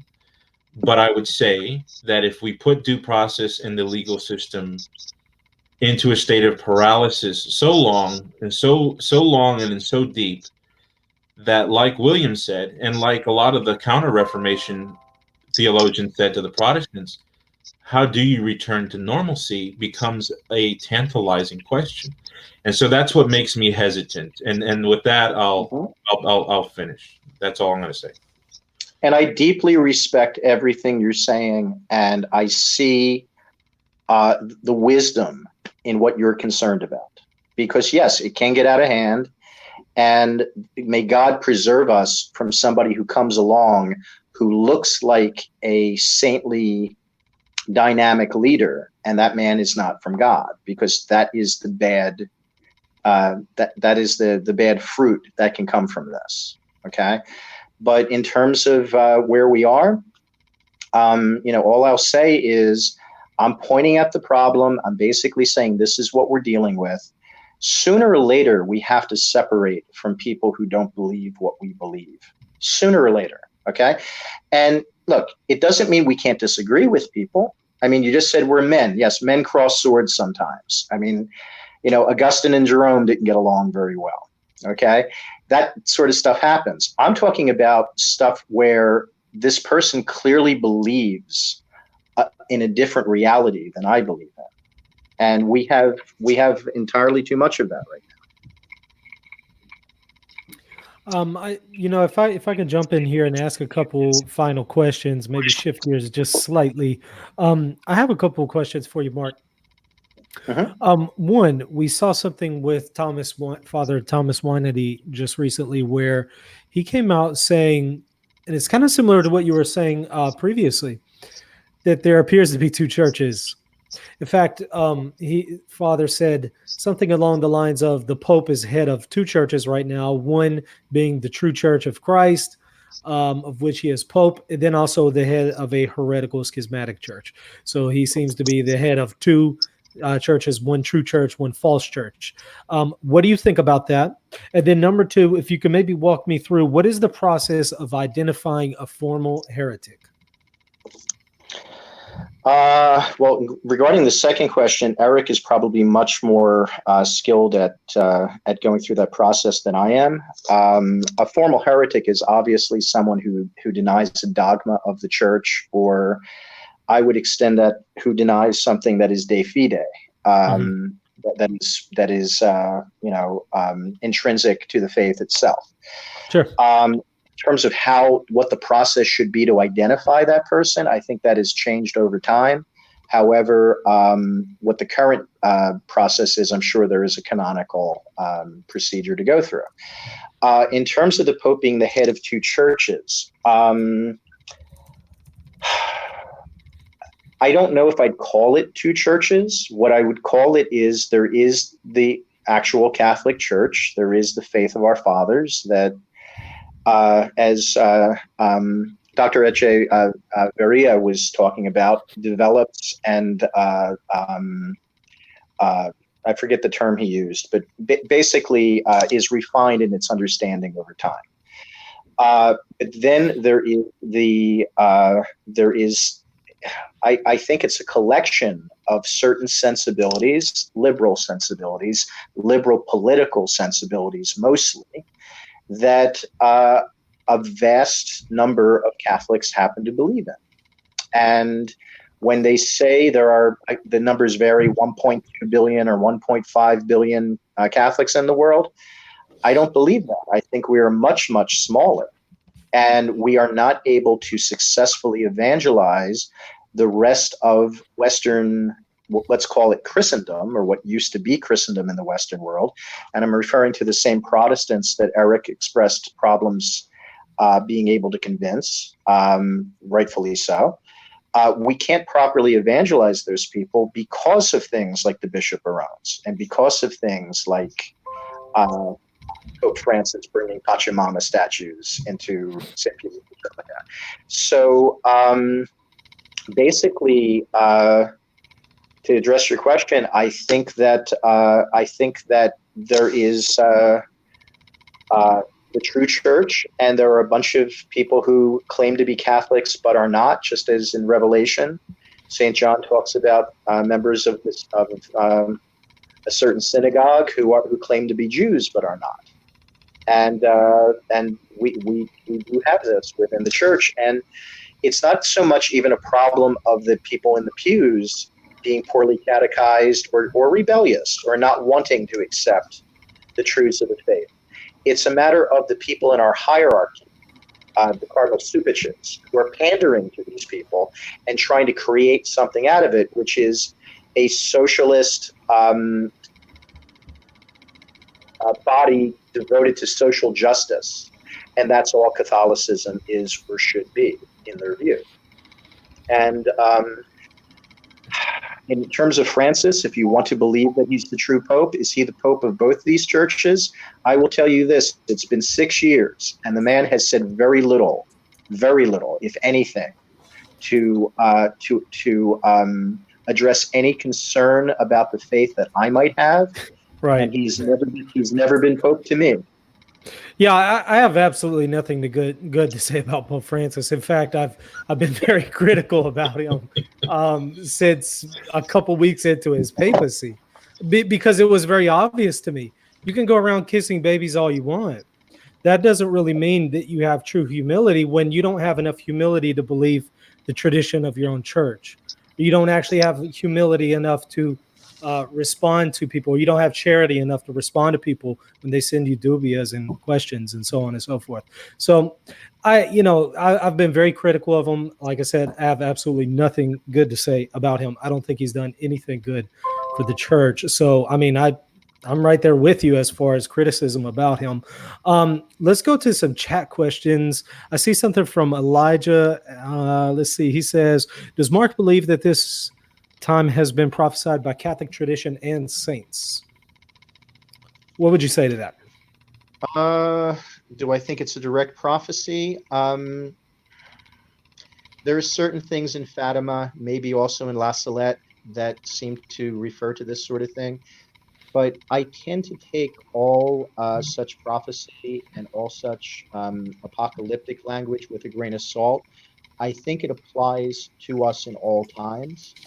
I think we have been in situations throughout the history of the church where, you know, the forces of secularism have exerted an undue influence upon us, and it's an ongoing struggle. And I think that's actually what the book of Revelation is really about, is that ongoing struggle between us and the world, between the kingdom of God and the kingdom of the Antichrist.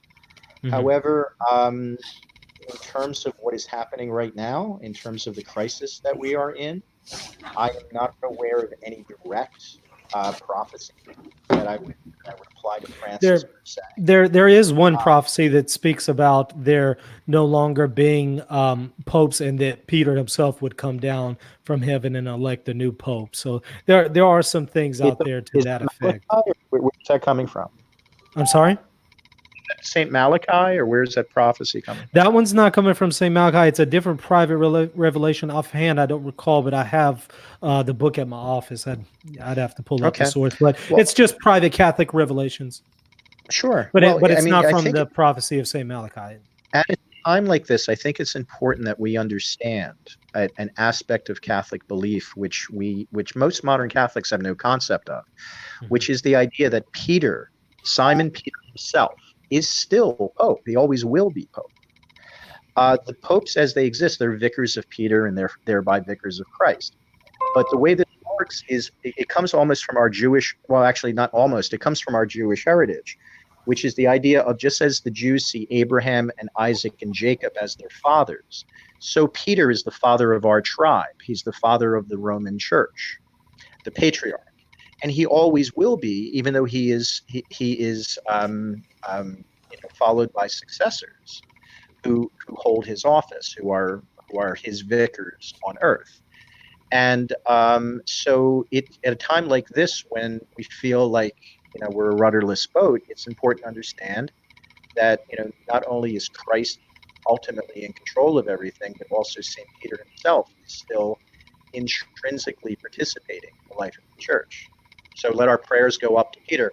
I'm reminded of the graffiti in the catacombs of Saint Sebastian, where they kept the bodies or the remains of Peter and Paul during the persecution of Galerius.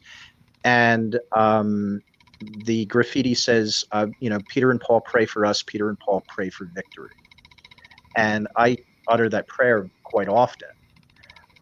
Because just as the Christians were being persecuted at that particular time, and were going to their apostle or their apostles, Paul included, to help them over the time of persecution, I think it's very incumbent upon us to turn to the fisherman himself and ask for his intercession, that we can focus the church as it needs to be focused again, and that his ministry will, in essence, be redeemed, because it's in jeopardy right now. All right. Eric, looks like this one is for you. You keep appealing to Catholic law, but divine Catholic law supports the sede position based on cum ex apostolatus officio and satis cognitum. Could you maybe address that? To my recollection, cum ex apostolatus is debate. It's a hotly debated document, and I don't think there's anything in there which explicitly says that if a pope were to come, and again, we're talking about a pope coming out and explicitly teaching heresy, which we didn't get into this before, but I've written about amoris laetitia. I haven't written about the death penalty yet, but suffice it to say, we're under a really dark cloud. But I don't I don't seem to see that Pope Francis has come out and formalized a full-blown denial of Christian teaching. I know that that this has been a point of contention now in mainstream journalism, Catholic journalism.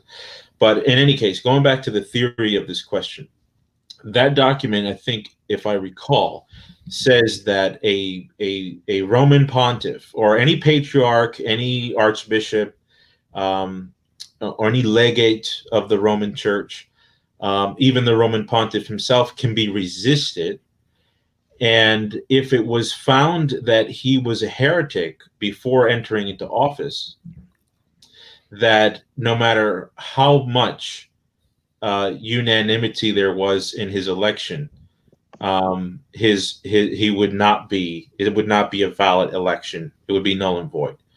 Again, the issue of showing that Pope Francis or a pope before, I'm assuming from Catholic traditionalists, we're talking about the pre-conciliar or the post-conciliar popes, were all heretics before entering into office. And then Satis Cognitum, we've went through this before, I believe, in the comments.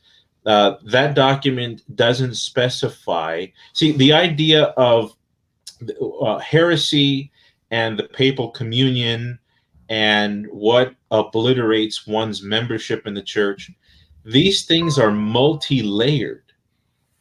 This thing of black, white, no gray, that's not. I wish it were that way, but it isn't that way.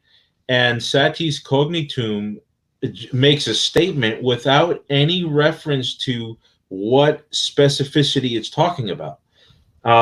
It's totally agreeable. Anybody who's outside the communion of the chair of Peter is outside the church. That's what Satis Cognitum says. He's building a case from history on the visibility of the church and on the monument, the immovable monument of the chair of Peter. That's the whole, the document. So I don't see how any of those documents really come and stand in front of what I'm putting down on the floor here. Okay. More work has to be done.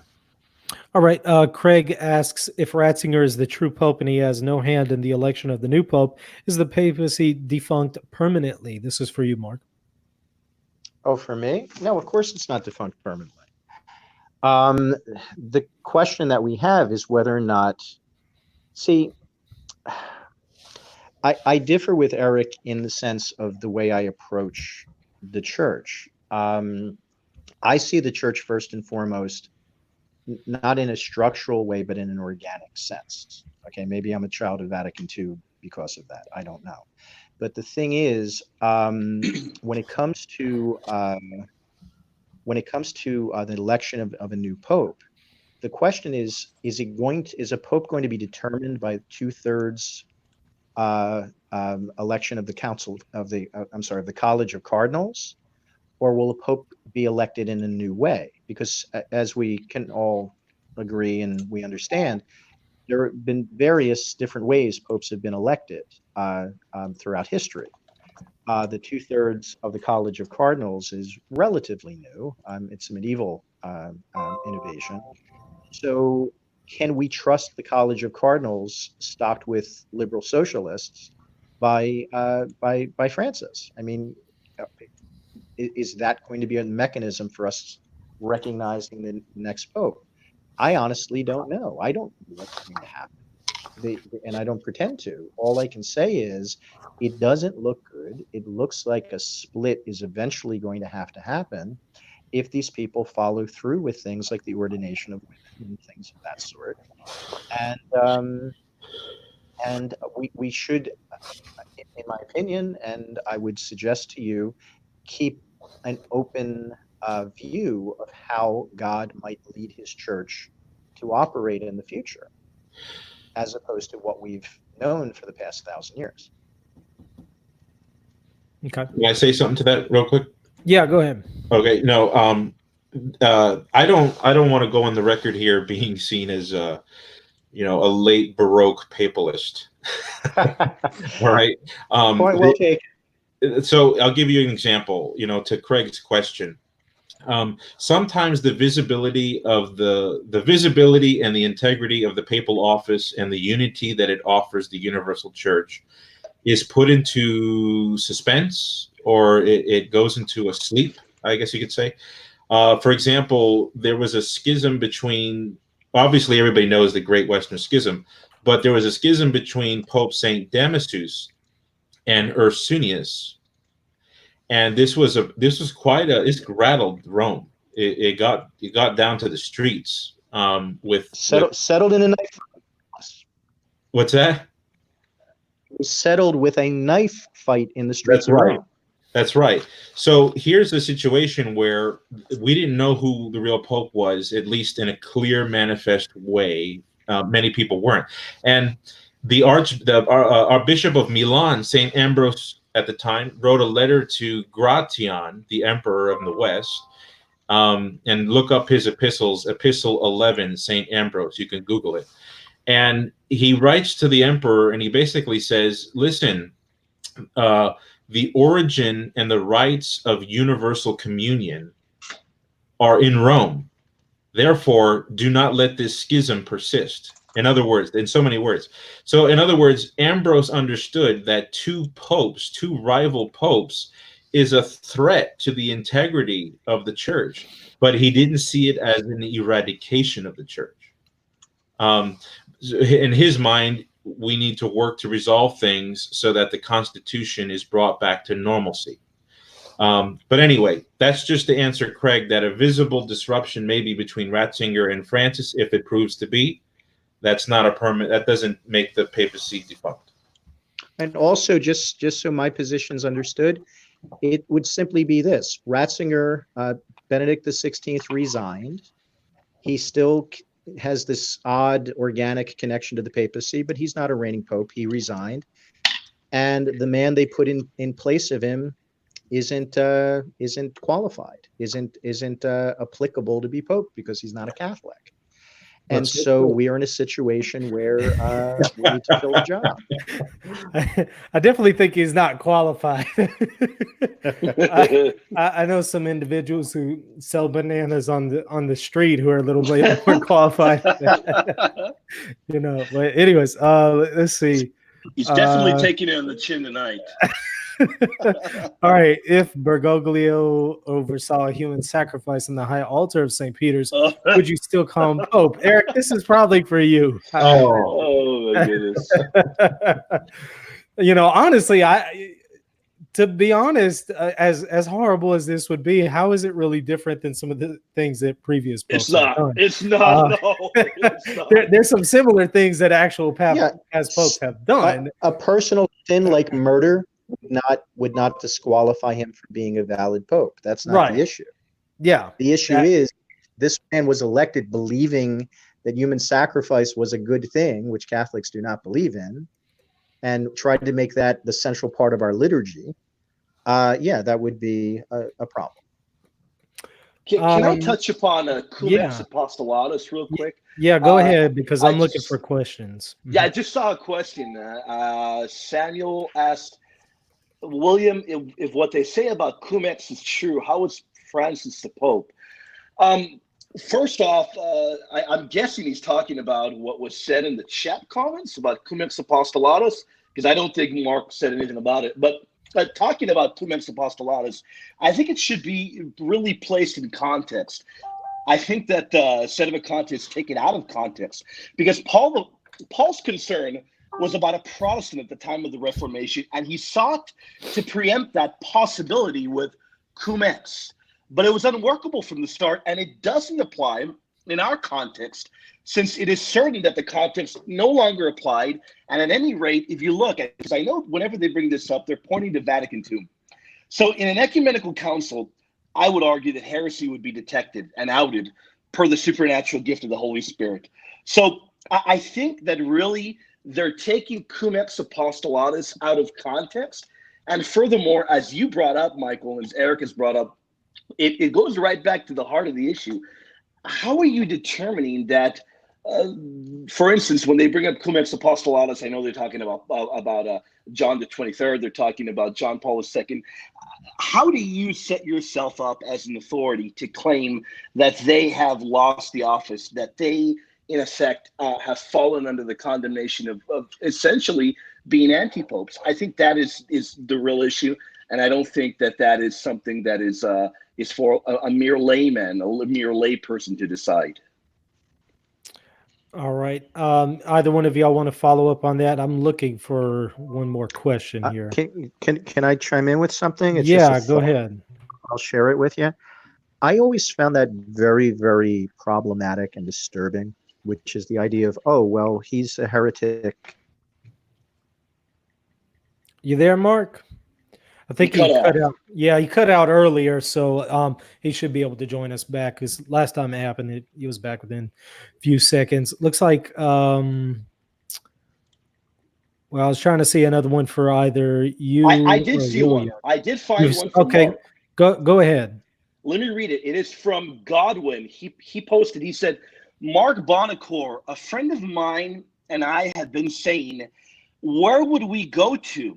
Just as Peter told Jesus in John 6. So then he asks for Mark, when schism occurs, where do we go to? To whom do we go to? I think that's an excellent question. Hopefully Mark does come back on. Yeah, I don't see him yet. Let's see. Let me pull this one up for now. We'll have to put that one on hold. How is the position that not having right belief before election invalidates a pope's election any different than Donatism? So either one of y'all want to take that one? Eric can take it, and I can reply right after if he wants. Okay. How is the position that not having right belief before election invalidates popes? Well, okay, so Donatism believes that a sacrament is invalid if the interior life of the celebrant is depraved, and the election to the pontificate is not a sacrament. It's an appointment to the chair of Peter. Now, it could be that somebody who comes to the chair of Peter was not a bishop before, and let's say he's a priest in Rome who's getting elected as the bishop of Rome. Of course, the ordination would not be invalid. It would be a valid ordination. However, the graces would be impeded if the person was an occult heretic, formal heretic inwardly.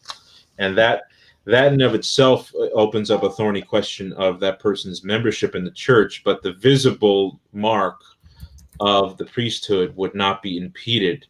So it's not exactly the same thing, because we're not talking about a sacrament especially today, when we're talking canonically about somebody's entrance into the papal chair. Yeah, I agree with what Eric is saying there, but I would like to also add that I don't think Mark was arguing that. Hey, Mark. Oh, great, he's back. Yeah, let me answer that right away. I don't think Mark was arguing that Francis just didn't have the right belief, but rather the argument, even though I may disagree with it, but rather he was arguing that Francis is not a Catholic in the first place. Now, so I do disagree with him, but that was not the argument he was making. Michael, do you want me to pose that question to go ahead. And Mark, if you can clarify, you were saying essentially it wasn't that he didn't have right belief when Bergoglio was elected, and that's what disqualified him. You were saying that he wasn't a Christian. He had already apostatized, and therefore he wasn't eligible for to be a candidate of the papacy. Is that correct? Yes, I'm saying that the church is currently full of people like that, from your Supiches to your McCarricks to your Bergoglios.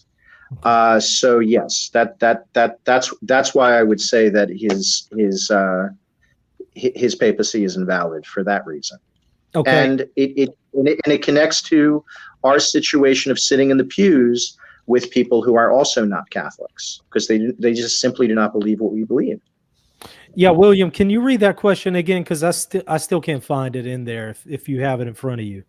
Yeah, sure thing. I've got it right here in front of me. I copied it. It was from Godwin, who he has dialogued with you before, Mark. You've really been a key figure in his life, and he wants to know. He says, Mark Bonocore, a friend of mine and I have been saying, where would we go to, just as Peter told Jesus in John 6? So then he asks you, Mark, when schism occurs, where do we go to? To whom do we go to? There is no easy answer to that question in our present situation. My best advice, honestly, and this is a knee-jerk reaction to it, my best advice is the words of Scripture, which is, be still and know that I am the Lord. And the Lord will lead. The Lord will show us who the rightful shepherd that we should follow is. But right now, the mess that has been created, which again is a fallout from things that have been happening for the last 50 years, does not lend to an easy answer to Godwin's question, unfortunately. Looks like there's one more from Craig. He says, are we sure every pope who took the job really meant it and didn't do it for money? So are we going to pretend every pope elected really believed everything? How do we know their hearts? Would you say that really has any bearing on whether or not they could be validly elected a pope if we don't know their hearts, or their intentions were bad and they took money, or some kind of simony was? Sure. Well, that was the argument. And I see a lot of people raise this in defense of Pope Francis, is the comment from St. Alphonsus Liguori, who basically said that none of that matters, just as long as the majority of bishops recognize a man to be a pope, he's the valid pope. But St. Alphonsus and the vast majority of people who commented on this sort of things in the past were working under the presumption that this person was a Catholic. Okay? We really have to understand that in the course of our history, it is a little blip on the timeline that we have existed in a world that hasn't been totally Catholic. Okay.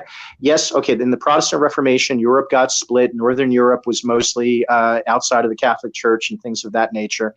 But in terms of, even Protestant Europe still had very deep Catholic sensibilities. This idea that we have a secular world, and not just a secular world, but a secular world that is antagonistic to the gospel and is antagonistic to the beliefs and values of the Catholic Church, is a very new thing. And it comes out of communism, and it comes out of a lot of things that Our Lady of Fatima warned us about.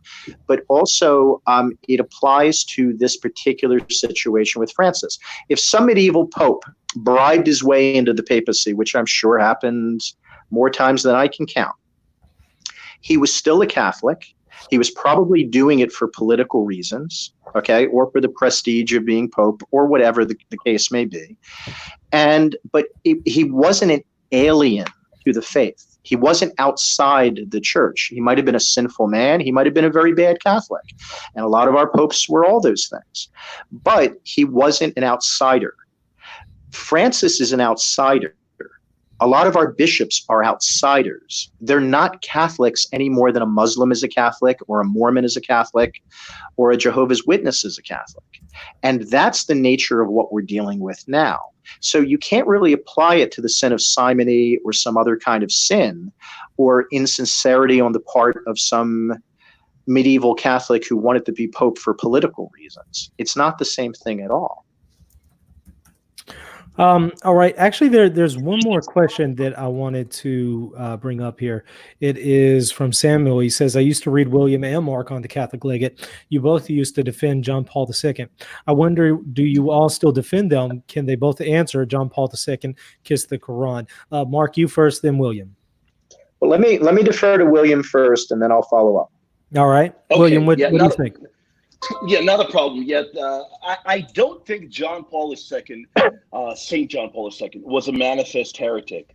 So don't get me wrong. I don't think so at all. I do remember back in the legate days, Mark and myself, we did spend a lot of time against the Sedevacantists, defending him. But let me be honest about one thing, and I know Michael knows this very well, and Eric and Mark as well. I don't defend every little thing or everything that John Paul II did. There's some things like the Assisi prayer meetings, kissing the Quran, that really, I wish didn't happen. I wish we didn't have to go down that road of having to defend those things, because really they're indefensible. I really think they're regrettable. I don't think kissing the Quran was smart at all. I've heard people try to make arguments that maybe it wasn't the Quran he was kissing. I'm going to fall in line and say I think it was the Quran. I think the Assisi prayer meetings were very disappointing. I'm disappointed by them, but regardless of that, regardless of me saying all these things, and regardless of the fact that John Paul II did some things that I think were regrettable, I think he was a great theologian. He was a very good pope in many respects. I do believe he's a saint. I do call him Saint John Paul II. But I don't fall in line and say I wouldn't defend him. In fact, I find a lot of stuff, I know Mark is probably going to be cringe at this, I find a lot of stuff that Francis does to be disappointing, like a lot of stuff that John Paul II did. But I think that they're both popes. I do think that they're both, I think John Paul II was a validly elected pope, and I don't see anything to the contrary of that at all. Even him kissing the Quran, I don't think John Paul II ever defected from the faith, and I don't think he was a manifest heretic. And I don't think Pope Francis is a manifest heretic either. But Mark might have his day in the sun one day, and maybe one day we might get proven wrong. I just don't see that, though. Oh, that's a really disturbing reason to have a day in the sun. It is, yeah. The Lord cuts short those days. That's not good. But just to follow up on what William just said, well, first of all, a little bit of disagreement, and I'll share something with you. I have a very hard time calling him Saint John Paul. Mm-hmm. And it's not because I don't admire him, and it's not because I don't think he was a great hero of the faith. Because in his own way, he absolutely was. And he was a great pope.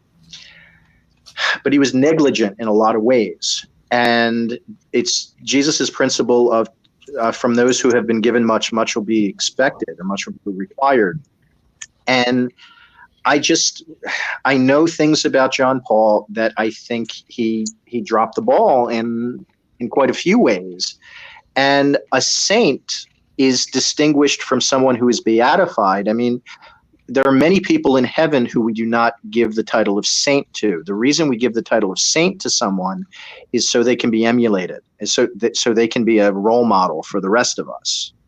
Do I believe John Paul was a man of God, and that he turned to the Lord in his last moments, and that he was taken into heaven by the Lord? Yes, I do believe that. Do I believe that he merits the dignity of saint? I have strong reservations about it. Let me put it that way. Okay. In terms of kissing the Quran, I actually have never been given a convincing argument that is the Quran. I actually don't know what that is. So I remain agnostic about that. I will say if he kissed the Quran, it was a very wrong thing to do. The Assisi prayer meeting, I actually have I don't want to bore anybody or go on a long story, but I have I have very different views on that. I actually think that there is historical precedent for what he did with that. It was a little problematic, I will grant you. It was definitely phenomenological. But I think he was acting in his Roman capacity as Pontifex Maximus, which was the head of the Roman state religion, meaning all the religions recognized by the Roman Empire. And I think, considering that the Assisi prayer meeting was to pray for the end of nuclear war, I think that was his way of organizing the West against the Soviet Union. And what was the precedent for it? Pope Damasus, the same pope that Eric was referring to, whose pontificate was decided with the knife fight. Pope Damasus I, also called Damasus the Great, he was given the title Pontifex Maximus by Emperor Gratian. And Emperor Gratian was the first Roman emperor not to take the title because he thought it was impious. Pontifex Maximus is the high priest of the Roman state religion. Julius Caesar held that title, and so did every emperor from Augustus all the way to Gratian. with certain minor exceptions. And so it was a civil servant office in the Roman Empire. It was a political title. And it made the Pope not just the head of the official, quote unquote, state cult of the Roman Empire, which was Catholic Christianity, but it also made him the head of all the other approved cults of the Roman Empire, including Judaism, including Zoroastrianism, including a lot of other things. And that became the Pope's, the reason the popes had to regulate the calendar, which they used to do throughout the Roman Empire and well into the Middle Ages, because that was the role of the Pontifex Maximus. And also in times of war, he would have to call upon everyone in the empire to offer prayers for basically the empire, the Roman army, not to be, massacred by the Goths or whatever. And that's essentially what John Paul did at the Assisi meeting. Did Pope Massis actually do that and call upon them to pray? We don't have any actual record of it, and this is where it becomes a little bit theoretical, so I can't prove that, but it would have been unusual for him not to have. He did accept the title, and that's why we call the Pope the Pontiff to this day. And what's your source on this? I'd have to dig something up. I know that in the Theodosian Code, Theodosius the First and Theodosius the Second refer to the Bishop of Rome as the Pontifex, and they refer to him. They refer to him and to the Patriarch of Alexandria, who was the primate in the East at the time. But they don't call the Patriarch of Alexandria Pontiff. They only call the Bishop of Rome, the Patriarch of Rome, the Pope. They call him the Pontifex Maximus, and that would have been right after Gratian surrendered the title, and it was given to Damasus. Okay. All right. Well, let's go ahead and wrap it up here. I'd love to have you on again, Mark. I don't know when you're available, but I think it would be very helpful to maybe talk some more about some of these issues. I'd love to hear more about Pope Damasus. If you can maybe track down the material, maybe we can do a little bit of a segment on that in the future. I think that would be interesting. But thank you so much for coming on. Thank you. Thank you very much. Thank you. Yeah, it was great. It was great talking to you, Mark. Great talking to you, Eric. Thank you very much. And William, Mark, as always. Mark, do you have a plug that you want to put in here? Any contact information that you want to throw out, or anything you're working on? If not, at this point, I have various articles throughout the internet, usually on other people's websites. At this point, I'm kind of laying low, to tell you the truth, because of the time of crisis we're in. But I am always available to receive emails, and I try to get back to people when they email me. Awesome. Mark, okay. I will work on getting you back on, Mark. We do talk very often, so I'll get Mark back on. I think that would be fun. You, William. I appreciate that, and that would be an honor. Thank you very much, gentlemen. All right. Thank you all for coming on. Everybody, please comment, like, subscribe, share this material on your social media. And until next time, go share your faith.